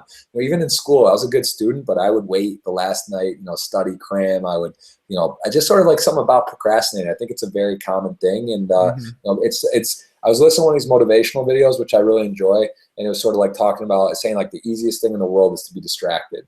right? I mean, it's just so easy, especially now. Like every day, there's new stuff. There's Twitch. There's that. There's now. I mean, I got shit. You got Viber, WhatsApp chat. I mean, it's like hard to even keep in touch with. Like I got 20 different methods of communication with like different friends. Viber, WhatsApp, Google Chat, this chat. Like even just like it's just impossible. Like you really got to like set aside your phone and be like, I'm out, and then like go through stuff because you start trying to, and then one text turns into like. And then you're waiting for a response, and then you check it again, and then you get an email. It's just like, man, it's a lot. It's overwhelming a little bit, technology. And that's something I'm definitely working on, is trying to get better and being more productive on one thing at a time, because it's not good, man. And that was one of the reasons I went to Choice in the first place. I'm sure you've kind of heard about this in the poker world, Daniel, Antonio, and talking about being present. And that was Antonio's big joke for me was we'd go to dinner. He'd always be like, a table for 7. I'd be like, well, there's only 6 of us. And he'd be like, yeah, your cell phone. Because I was that guy. And a lot of people are that guy. And I don't like that guy. But that guy, it's just like kind of like you're there. And I want to say I can focus, but like, I'm listening, but you're just not fully present. And I think being present is huge, and just being able to like disconnect is important. And that's one of the things about Burning Man that's so great, is you are disconnected from the outside world. You're just kind of like off your phone, off your stuff. You're there, you're present, you're engaged. And that's hard to do these days. And I think that's something that's really, it's a unique skill set to be able to do that, to just sort of like separate, disconnect, and be with people in the moment, be in the present moment. That's it's hard to do, but it's a really strong skill. If you can do that. So I'm working on it. I'm not saying I'm perfect. I've gotten better. I love how people sometimes in chat, whenever someone mentions Choice Center, they're like, oh my God, Choice Center. Holy shit. They like start spazzing out and like freaking out in the chat. Like everyone has their own things that they're into or they do. So, I've heard a lot of positive things mentioned about Choice Center. So it's, but it's amazing to see how many people are so adamantly against it. And the emotion it provokes in them. I haven't been. I really don't know the current state of mind there. I mean, I think it's hilarious, the whole thing. I mean, again, I know Daniel's a big proponent. Antonio obviously went and had the biggest win of all time, and Daniel went and whatever. And listen, I'm never going to advocate anyone to go. I think it was an incredible experience for me. I think it's great, but there are some things that people have problems with, and. Listen, I'm not here to talk about that, I promise. I'm saying that was something that got some of my ducks in order and sort of was a wake up in certain areas of my life and helped me in a lot of ways, but I can see why people have issues. And, honestly, here's the thing about that. Like Tony Robbins, right? You want to go to his motivational classes. You want to do this program. There's that program. There's so many different ways. At the end of the day, it gives you tools, and it's a way to it's a personal development course, and it touches on emotional intelligence. And now, is that the way to do it? Maybe, maybe not. I mean, there's a lot of different ways that you can do personal development courses or personal development on yourself. So that for me was what happened to work. And I had people I know that went and did it and enjoyed it. And I'm happy I went. And that's it. If someone wants to ask me about it, tell you whatever you want to know. Any questions, no problem. But I'm not out there saying anyone should go. I'm not out there publicly advertising it or whatever. It's just, it's a personal development course. And I think anytime you do work on yourself to become more in tune with yourself and develop yourself at a higher level and become more emotionally intelligent and aware, I think that's a positive. So I think it's one of vast amount of ways you could do that. Now, what ways can you do it? I'm not familiar with a lot of other ways. Do they exist? Of course. And I'm sure there's 100 different classes like that, or different ways you could do that, or even on yourself, develop yourself. So yeah, that was just totally like a random thing. I don't even want to get into it. I'm just saying that is like, I went to it. I enjoyed it. I had fun. That's actually where I met Bill Perkins.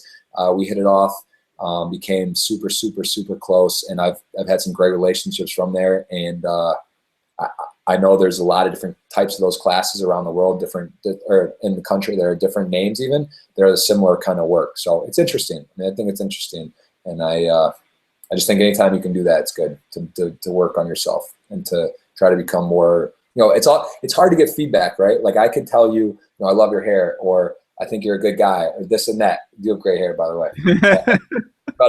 But the funny thing is, like, it's hard to get honest feedback, right? Like, even your friends, right? If you have bad breath, and maybe some of your friends don't even want to tell you, or someone will tell you. It's hard. Anytime you can get honest, open feedback, it's good, right? And maybe you don't want to hear it. I mean, it's interesting, right? Like when I hear like, oh, you're too on your phone, or people say it, but when you actually get like deep, dark, firm, like talk and like kind of show, how do you show up to people? it's hard. Like, it's hard to get honest, open feedback. How do you show up? And how do you show up to people? You could think you're the nicest, greatest person in the world, and are you? Probably. But like, how do you come across? How do you interact with a random person? How do you interact with a person at Subway? How do you interact? Do you talk to people next to you on the plane? Do you treat a waiter with respect? Do you treat someone mopping the bathrooms with respect? Yes or no? I don't know. Or when no one's watching, how are you? Like, I mean, that's kind of stuff that it's like, I don't know. I mean, it's interesting. It's just interesting to see. Some people are you know, there's all different wavelengths of that, and not right or wrong, but it's just nice to be able to get open, honest kind of feedback in general. And that was the biggest thing I got from that program, was just getting feedback on how I show up. I think that's valuable. I'm going to give you one question from YouTube here that someone asked earlier about Burning Man. And I'm on this thing where I'm trying to drink a bunch of water a day for my workout and diet. And I have to go to the bathroom, unfortunately, after like an hour and a half. Every hour and a half, I literally have to go to the bathroom. So you have to go. Is that what's happening? Because I could go too. I was having too much fun, but I could take a 30-second break. Well, you take one. I don't want to leave the chat empty. So if you want to go, you go ahead. I'll get some shout outs here while you go. You go first. I do have to go pretty bad. Hold on. Go ahead. All right, some shout outs here in the chat, man. We haven't given shout outs yet. Who we got out here? Gorgeous Gamer. What's up? What's up, mommy? Mamacita. Beef Hawk. What up, puppy? Aaron Banks. What up, Aaron? The Guru. Oh, what's up? What's up, Guru? Who we got in YouTube? Wim Rosebum, my boy. What's up, Wim? Epicurus. What up, David? 2 Live Miriam. Hassan. I haven't seen Hassan in a while. What's up, buddy? How are things going down there, man? Down in the south. How's PLO coming? I haven't seen you in the chat in a while, man. What's going on? Andra Machelik. What's up, buddy? Connor Power. What's going on? Laura Johnson. What do you tell a barber to get the Chicago Joey haircut? Looking good? I don't know, man. Honestly, just go in there. I don't know, like short on the sides, long on top, grow it out a little bit, buzz it around. Pretty simple, I think. Who else we got in here, man? Who else we got? My name ain't Earl. What up, Earl? Puppy. Broke Biatch. What up, Broke Biatch? Just Full Pre. What up? Bink Poker. What up, Bink? What's going on, Bink? How's it going, man? Let's see who else we got. J Nick Scott. What up, J Nick? Jason Muir. Lloyd Healy. Stop hating. Ricky. What up, Ricky? Come on, Lloyd. Keep the positive chat here, Lloyd. Even if you think if you don't like someone, you know, that's fine. You don't have to tune in, man. Just keep it positive, man. Let's keep a positive environment around here. My boy Albert Chen. What's up, Albert Puppy?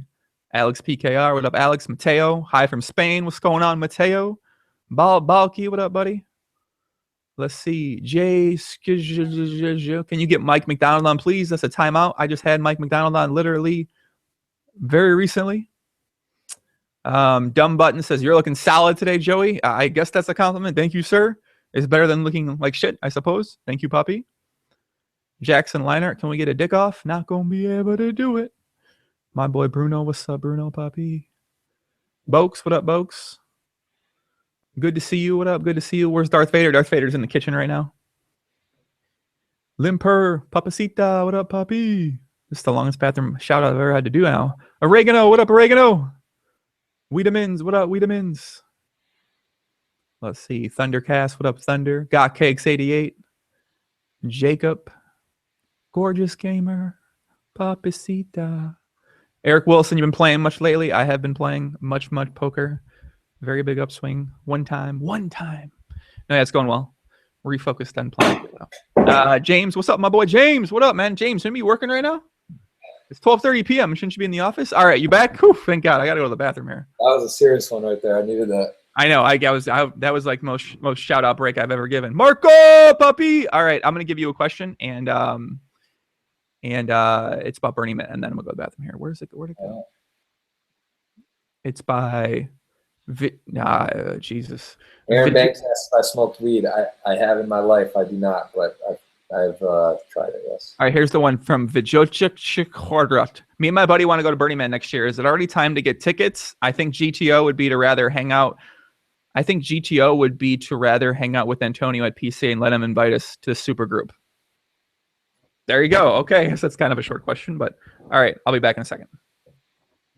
All right, so yeah, for Burning Man, I will say it is never too early to start getting going. So if you want to try to get tickets, I would start looking into that right now. It's they're not actually so much. It's just hard to get. So that's the biggest thing. And by the way, if you follow me on Twitch, which is twitch.tv/JeffGrossPoker, I will be doing a Burning Man ticket giveaway within the year. So there will be a free Burning Man ticket up for grabs. And obviously come check out our Camp Epic, very strong poker community of players and some other cool people in there as well. We had 136 this year, probably a little more. So follow me on there. I will promise to do a giveaway for a ticket, possibly even 2. We'll see. Definitely 1.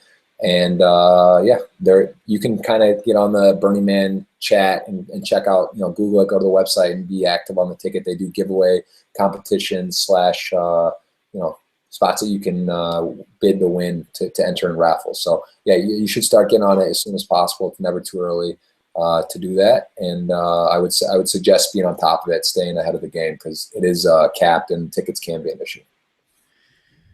Whew. All right. There we go. James, all the poker guys say what up. Yes, sir, in the office. James, are you listening to this podcast in the office with all the former poker players there? It's pretty crazy. Let me see what's on my list here. I heard someone else. I'm just looking at this chat. The weed one. Let's see. Someone else asked why are you sweating Thomas Cannoli so hard at the November 9? Well, I have a pretty good piece, a double-digit piece of Tommy. I will say I've staked him / taken pieces of him for the last 4 years. And he's sort of my little protege. Isn't he like 23?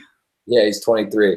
So I've been involved with him for a while. He's played probably more poker hands than anybody, and I like his chances. He has 31 big blinds. Going to be a tough seat with the chip leader on his left, who's very experienced. But Tommy's very good. Should be a great sweat. I mean, one of the bigger sweats of my life, that's for sure. So that's pretty exciting. I'll be in Vegas for that. I'm actually heading to Houston, then to Vegas. Going to spend time with him for the week following up to it and coming up to it, and then yeah, cross your fingers for Tommy Cannoli. That would be pretty sweet, and we'll see how that goes. But again, it's going to be I like his chances. He's a guy that's going to go for it though. He's not. We're going to work on ICM with him a little because I know he's aware of it, but it's not necessarily his forte. And he's a guy that's going to want to win, which is great, but also means he may be he's a little more volatile. It's going to be probably a top 3 or top.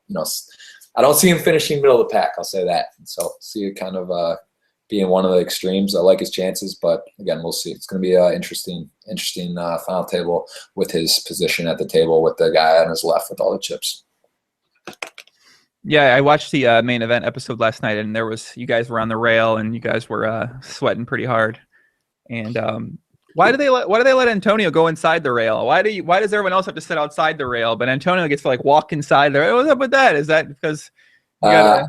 Well, he gets he's like one of the main 3 commentators with him, Norman Chad, and Lon McCarran. So I think he gets Maury Eskandari also with Persian blood, and he's got some ties, and also he does do the telecast, to be fair. So I think that was sort of his he gets that special treatment. So that's why. You get to walk inside. Once you get big time enough, you can step inside the rail instead of having to sweat from outside the rail. It's kind of perks. The biggest prize pool in the history of poker. That you get a couple perks, and yeah, he cashes in on them from time to time. He's an expert on that for sure. So yeah, he got some privileges, and he does really good commentary, and they'll be exciting. It'll be interesting because I don't want to say how much, but he may or may not have a little piece of Tommy through me that he got at the beginning. Me, Ras, Tommy all have a little invested interest in Tommy. So. Maybe Phelps too, maybe not. I'm not going to confirm or deny, but yeah, we sold a little package for him, and Tommy's gonna have a cool rail. It'll be fun. Got the shirts made up, some pretty cool Holy Cannoli shirts, with the cannoli a thing made, and we're gonna be going wild. You'll see him on the rail, and it should be a lot of fun. I'm just nervous about the first couple of hours. I want to see him settle in. Maybe a guy get knocked out, him get up. Go from 30 to 40 versus 30 to 20 bigs is huge. And it's going to be interesting to see how it shapes out. You get the ace jack off on the button, you raise, and the chip leader 3-bets you or jams on you. It's it's just these spots you have to really, the guy's going to put a little pressure on them, and it's high stress situations. Also, he's the kind of, you don't want to get bluffed on TV. The cards are there, they're shown. It's a little pressure. It's one thing to play leading up to it, or the whole cards aren't exposed. Once you're at that final table and they got those cards, face up, and you get ace queen or those 10s or jacks, those are the hard hands to play. It's easy to play aces and ace king suited and whatever. It's hard when you get those 8s, 9s, ace jack, ace queen offs, ace 10 offs, and you're raising and getting messed with, or these are the hands that are really tough, and you just have to kind of check your ego at the door and make sure you're really taking your time, thinking everything through, and making the best decision possible. Well, I think I'm going to be there for the November 9. One of my best friends has a big piece of someone who may or may not be the chip leader at the final table. So, unfortunately, that's a good place to be. it's If he always wins, nice I to win have too. the chip lead is nice in these kind of things. There's a little less pressure, a little more room for error, and yeah, it's a high string. It's a high stress situations. I mean, you're playing for a lot of money, and again, everyone gets $1 million locked up, and then you come back, and it's sort of it's tough. You have all this excitement, and the guy who goes out ninth gets no additional money, and it's sort of it's intense for sure. Have you been watching the main event coverage recently, the past couple episodes? I've been pulling it up on YouTube actually, which was cool. I've been seeing. I didn't see the most recent one. I think that they just put that up. Was that like episode? It was up last night. Yeah, I like the guy. What's the chip leader's name? Joe McKeon. Like these tournament players make me fucking laugh. It's just like, do you do the thing where you like make a play and you like get into some pose and start staring at people? Like, is that what's sort of GTO by tournament players these days when they start doing that? I don't know, man. What episode is it? Is it episode? What was it? 13? 2 episodes came out. 14-15 or 13-14. All right, because I haven't seen those. I'm gonna search on YouTube. I just watched some of them on YouTube because I've been overseas, so I'm kind of checking it out, trying to see a little bit of what I can. I know Tommy's been watching, but I haven't seen that. I haven't seen a ton of it. I've just been kind of looking at the highlights, but it's really cool. The coverage is awesome. Leading up, I think it's some of the best TV there is leading up to the final table and that. It's cool. It's really cool how they do it, and it's exciting. I mean, there's no doubt. I mean, that's the thing about tournaments. That's everyone's dream, is to get deep in the main event and make that final table. And some of us do it at 23, some of us do it never. You just don't know when you're gonna get there. It's like the Super Bowl. It's like when you actually get there to actually win, to finish. It's kind of once in a lifetime opportunities, and see how it ends up. But I'm excited for Tommy, and it'll be exciting to be a part of. That's for sure. It's my first time ever having any kind of interest in it financially. I'm really enjoying watching the main event coverage this year. Obviously, it's awesome with Daniel there. He's been on the feature table the entire time. You have this guy, Stealth Monk. What's his real name? Justin Schwartz, who's just fucking ridiculous. And it's been great coverage. It's been really entertaining. I'm usually don't watch much poker tournaments on television, but I'm very much enjoying the coverage this year. So yeah, no, it's cool. They do a really good job, and it's fun. So I think there's a fairly interesting group. Would have been, I mean, for Tommy's sake, having Daniel out, it's I think it's a little bit, he's obviously the most experienced and been there so many times. But I think in terms of, like, they got Max Steinberg, who's a pro, is good. Joe's got a lot of chips. I know he plays. Tommy plays, and they got a couple other characters there. I think it's a overall solid. I don't know. They don't have that household, Ivy or Helmuth or Negreanu. They almost got, but even having a girl, I think that Kelly Minkin was deep, or her name, and been interesting to have like that angle. But they still they got a couple storylines, and a lot of New Jersey guys. I think 4 New Jersey players, which is pretty incredible. Made the final table, I believe, 3 or 4. I think 4. But yeah, it'll be fun. It should be good, and I think it'll be interesting poker to watch. So that's coming up. I think it's live, right? It'll be they do some like 30-minute delay or something like that on ESPN around that time. Are you going to be watching live, or are you going to be watching on delay somewhere where you see the whole cards? I'll probably have I'm going to be there in the stands watching on the stage, and I'll have an iPad kind of maybe just streaming or something, or some way to watch like on delay a little bit. But yeah, I'll be there. I'll be watching right there. So should be fun. I was there for Merson's watching that, but I didn't have any invested interest. And I was there also for one other one, I think. I forget, but it is fun. It's cool to be there and see like the energy in the stage and all the whole thing. But yeah, it's definitely like the most unique poker thing coming back like later. I think it's really cool. It's just like kind of builds up a lot of hype and leads to it. I actually always wondered what happens if someone got like real sick or some weird thing happened, or God forbid someone got like, I actually don't know the actual ruling. Do they get blinded out? I would guess. Is that like, I wondered that too.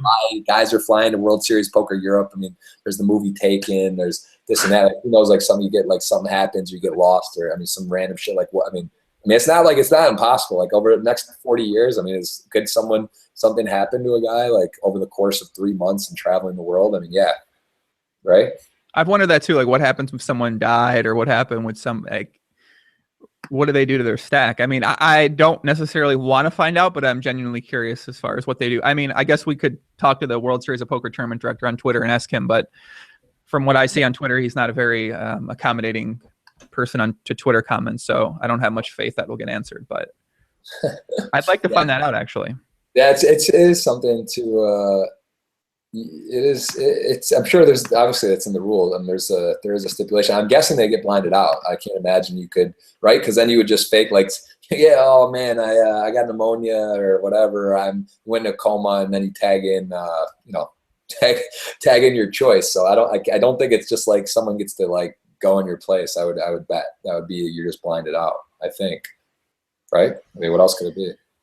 Their hand is dead and they get blinded out. So if they die, their hand dies as well and they get blinded out. A lot of dark stuff, but I think that seems like the only logical explanation. I mean, you'd be seeing, I think every year there'd be some shenanigans or someone can't make it, and then all of a sudden you see some monster name there at the final table taking over, and it just doesn't seem like that could work. So I don't know.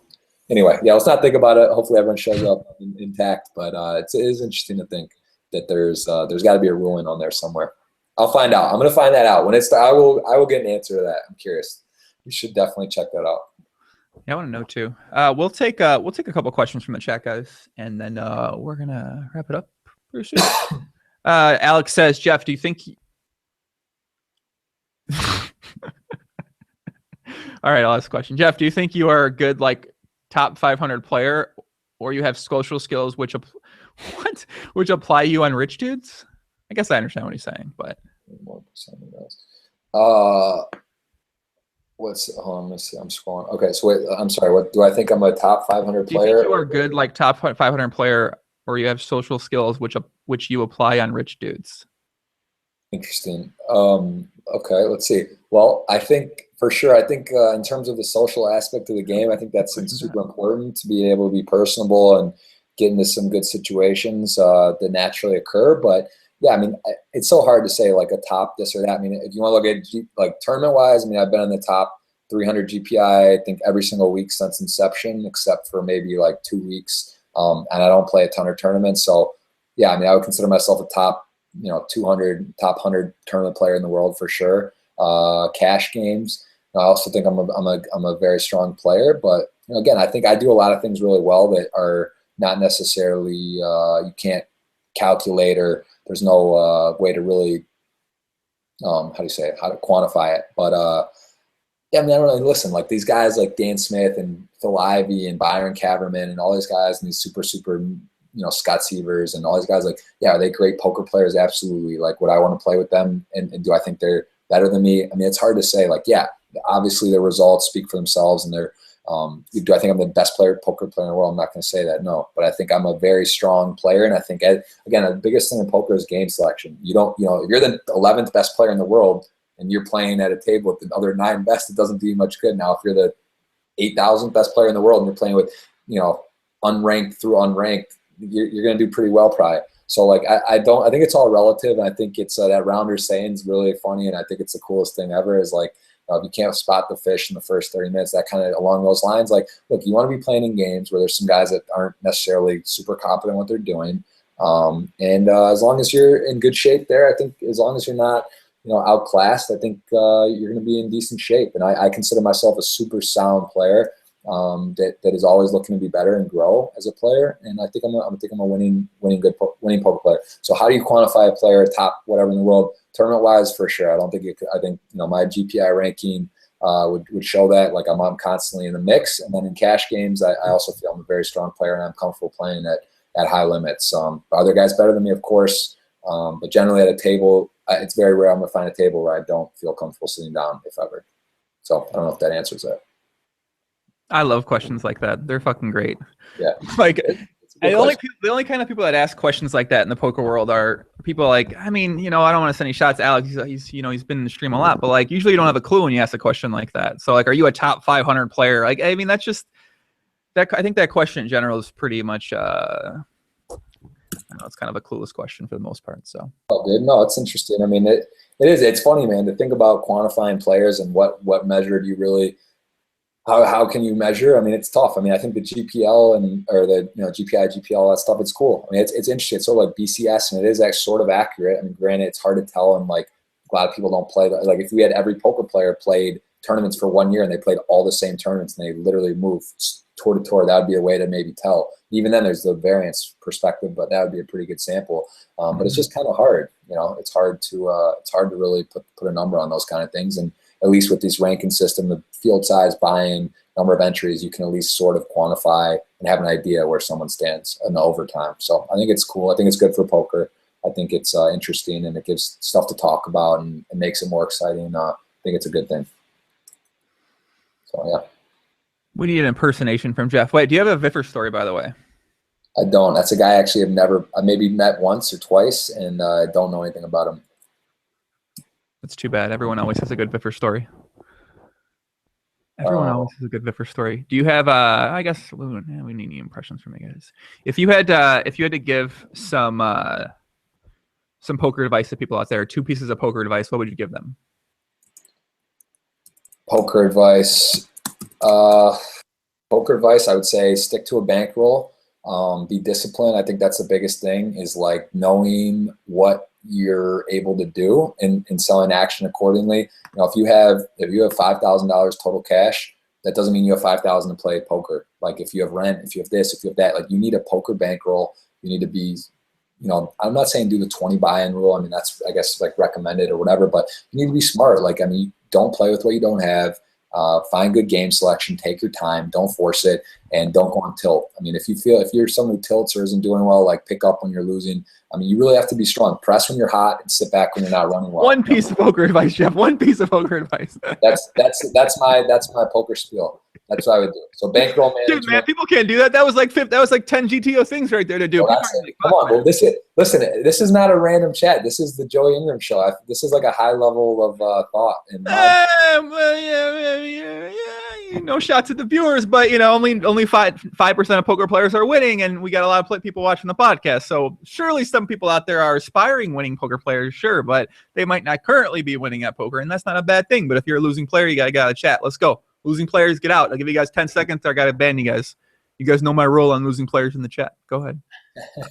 I'm just saying. I think guys can handle a multi-answer thing, and that would be those are the most important. I think those are the ones that are like sound the most simple, but are the most important to follow. And if you do those things, I think you'll be surprised how far it takes you if you can stick to that.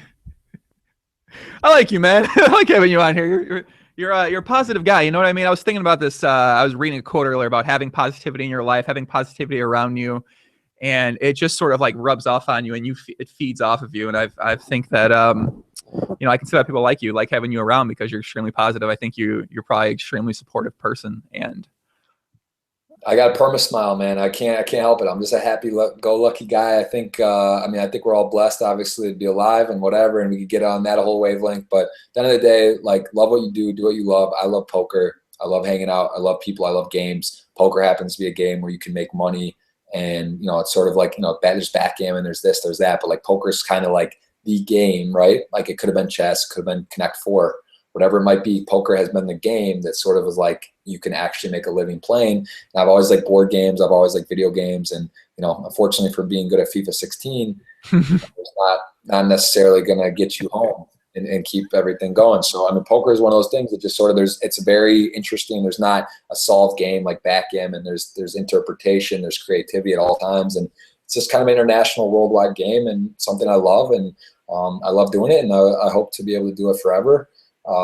And you know, whether it's your hobby, whether you do it for a living, it's your hobby, whatever, you want to get better. It's the coolest part, man. Like every day I go and I'm like, wow, I just learned about this site, or wow, this is push fold charts on this. Like, I mean, it's amazing. Like I've been around for the game forever. And like, I'm talking with Rast or Dan Smith or Lucky Chewy, you know, and just like constantly getting better all the time. And it's just mind blowing. Right? It's just like there's so much information, there's so much stuff, and it's stuff even like now where I feel like I'm getting like exponentially better than stuff that I didn't know maybe a year ago, which is almost embarrassing in a way, but it's also exciting to know that like that there's still, the ceiling is not hit, and there's still ways to get better, improve, and I think that's the biggest thing. Like, you know, it's just like you take these bad beats or you take these things, and you're like, oh, how could this happen? Or wow, this is that. But like, you know what? It's not usually the last hand you get knocked out of a tournament. Yeah, maybe you shouldn't have 6 big blinds right now and you lose ace king to ace 9. Like, yeah, it's going to happen. Like, what were you doing all these other times? Why aren't you defending your big blind for a min raise? Like all these new things and stuff. Like there's so much stuff that goes into poker, and that's the funny part. It's not your last hand that makes, you know, feel like, oh, I busted her like this. It's like, no, like what were you doing? What happened to all these other hands? How could you be better? What could you have done better? And there's usually something you could have done better when you get knocked out of a tournament. Granted, the bad luck, the coolers are going to happen, but I mean, it's just such a beautiful game. There's so much room for interpretation, creativity, and there's all these different stops and tournaments and games and ways to play and find ways to get better and broaden your horizons. And I think it's an amazing thing. And I want to, again, I do it for a living, whether you do or not, that's great. But yeah, you can probably get better, and you can probably enhance your level of thought and thinking, and that's what I want to help people do. Not against me per se. I hope you don't see at the table, but I'm happy to give away a couple tricks, secrets, ideas, talk some strategy, and more importantly, just have a good time, hang out, enjoy life. That's my whole deal. Amen, man. If you had 2 podcast guests to recommend that might come on the podcast, who would you recommend for me here to potentially reach out to? I mean, I've seen several of yours. I don't have your whole list, so I don't want to, I guess I could just name a couple and maybe they've been on or not. Go ahead. Have you had Brian Rast? No, haven't had Brian Rast on yet. He's a live one. He's fun. I think he would be perfect for you in the podcast. I think he's a mix between super brilliant, whatever, but also gets into the other. He can talk and shoot the stuff. He's a little more of a shyer guy, but he opens up the same thing. He's got a big personality. You just got to ask him the right questions. That would be one. I know you've had Antonio on, right? Obviously, super personal. Have you had Phil Laak? I've not had Phil Laak on before. And I talked to Phil at Antonio's place. He's like, "Yeah, I want to come on the podcast." I don't necessarily know how to get to Phil, talk to Phil Laak and be like, "Hey, Phil, I want to come on the podcast." Like, I hate doing the thing on Twitter where you cold call someone like, "Oh, hey, do you want to come on the podcast?" I feel fucking weird doing things like that. So, but yeah, Phil Laak, obviously, that would be. Well, there you go. That's your 2. I mean, they can easily give you Phil's number or ask him for you. He's a very, very close friend of mine, and I don't know if you could name any more interesting people in the world. Let alone, I think both of those guys. I mean, I've heard Brian Rast talk a bunch of times. He's, performing. He's had success at online high stakes. He's had success at live tournaments, success at live cash. You know what I mean? So it's like he's sort of like somebody who's done it all and had success at everything. So I mean, I find that extremely inspiring and something I really respect a lot too. So. Yeah, he's he won the 500K buy-in tournament for $7.5 million. He's a beast. He's a great guy. He actually is also married. Well, I'm not married. I'm engaged. He's married to a Brazilian. Spends a lot of time down there. Travels a lot. I mean, he plays in the games in Macau, and he's got a lot of interesting stories too. So, I mean, yeah, he's a fun guy to talk to. And Phil is just Phil. I mean, Phil's Phil. Everyone knows Phil. He's on his own planet. He's on a nice planet, but it's a different one. And he will hang out and answer any question, and he's a lot of fun. So yeah, those would be the 2. I don't know who else. Those would be the 2 I'd recommend off the People top. in the chat say Bill Perkins. I don't know. Bill Perkins has a new podcast, does he? I don't know. Ask. And I don't know. I mean, yeah, he might maybe get him too. Whatever you need. We have like a million people on the list of potential podcasts because every day people mention like 100 new names. So it's it'll take me 55 years to get through them all, but eventually we'll get some people. We'll get them all on. Well, I see Phil Laak. Phil Laak's look at this dream guest. Phil Laak's, yeah, man. Phil would be like, he's an entertainer at heart. He's had his show, I Bet You, at the Antonio. He's great, man. So I would. How many have you done, by the way? What's your total? Are you around like 50 or so or more? With guest, I'm not sure. I think maybe like 60, 70, something like that. 80, 90. Nice. Not exactly sure. I think it's like what's your highest success view or like most viewed on YouTube or something? I don't know. Let me go look. I'm not sure actually. I think it's either Sauce or Negreanu but it was kind of how I had it set up. Yeah. I think the Sauce has 35,000 views and then Negreanu has 47,000. So wow. That's on YouTube. Yeah. I guess, I mean, obviously there's like iTunes, but I just started having I'm definitely not GTO when it comes to being like if it's treating it like a business. I just sort of just put things up and I don't really think much about it. I just like doing the actual content. I'm not very good at the other parts of things that go into it. The marketing part or the thumbnail or descriptions or the tags. I don't really know much about that. So I just like doing them. So the one thing I would also, I mean, again, I'm a little behind on this technology like deal, but I'm actually just looking right now on YouTube about this I've never used it, but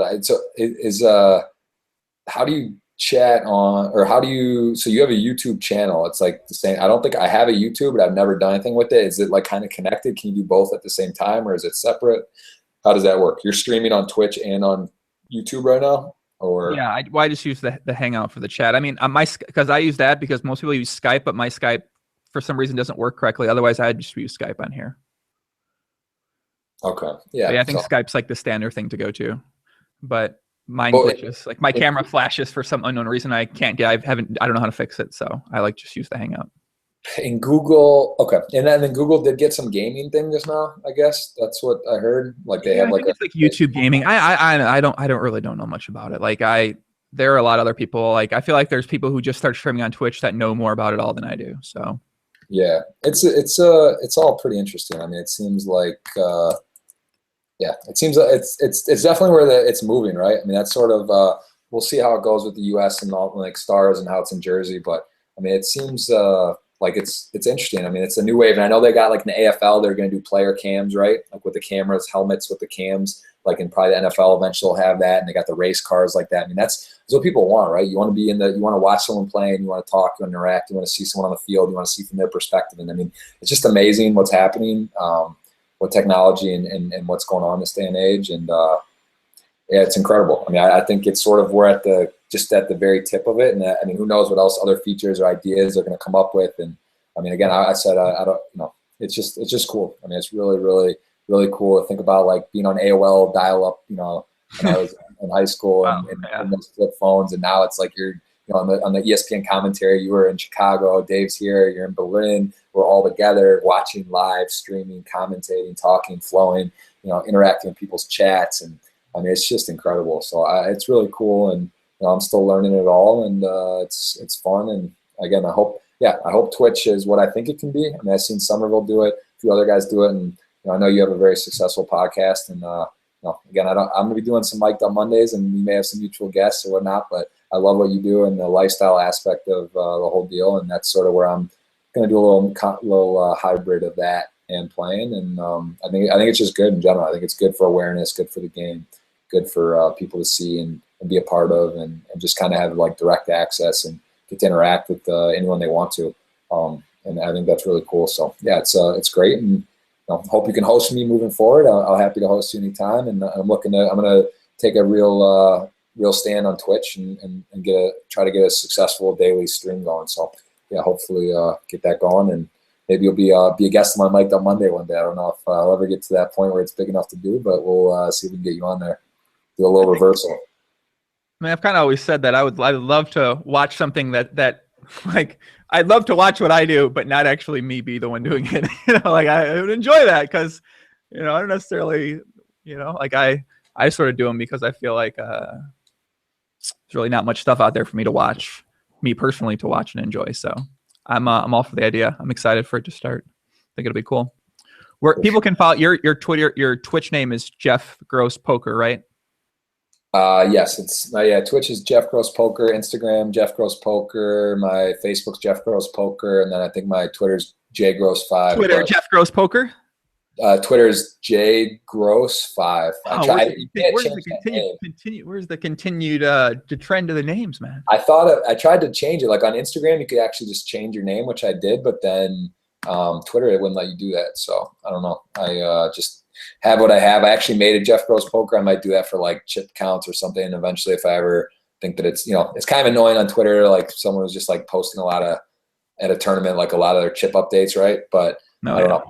I mean, maybe at the World Series I'll do that or something. But I just I mute all those people. Like the chip count updaters, I just have to unfollow or mute them because I think that's what I'll do is just say, hey, like check me out. I have have Jeff Gross Poker for that, but it is annoying, right? Especially you're in like a random tournament, like on level 3, and you're like saying your chip counts, like whatever. Now you get, in the money or deep in a big one. All right, I'll take that's cool. But yeah. And again, we talked Burning Man a little. You went to the bathroom. I was touching on that a little more. I'm going to be doing a Burning Man ticket giveaway, maybe a pair, but definitely one. Oh. So giving away actual Burning Man ticket on my Twitch.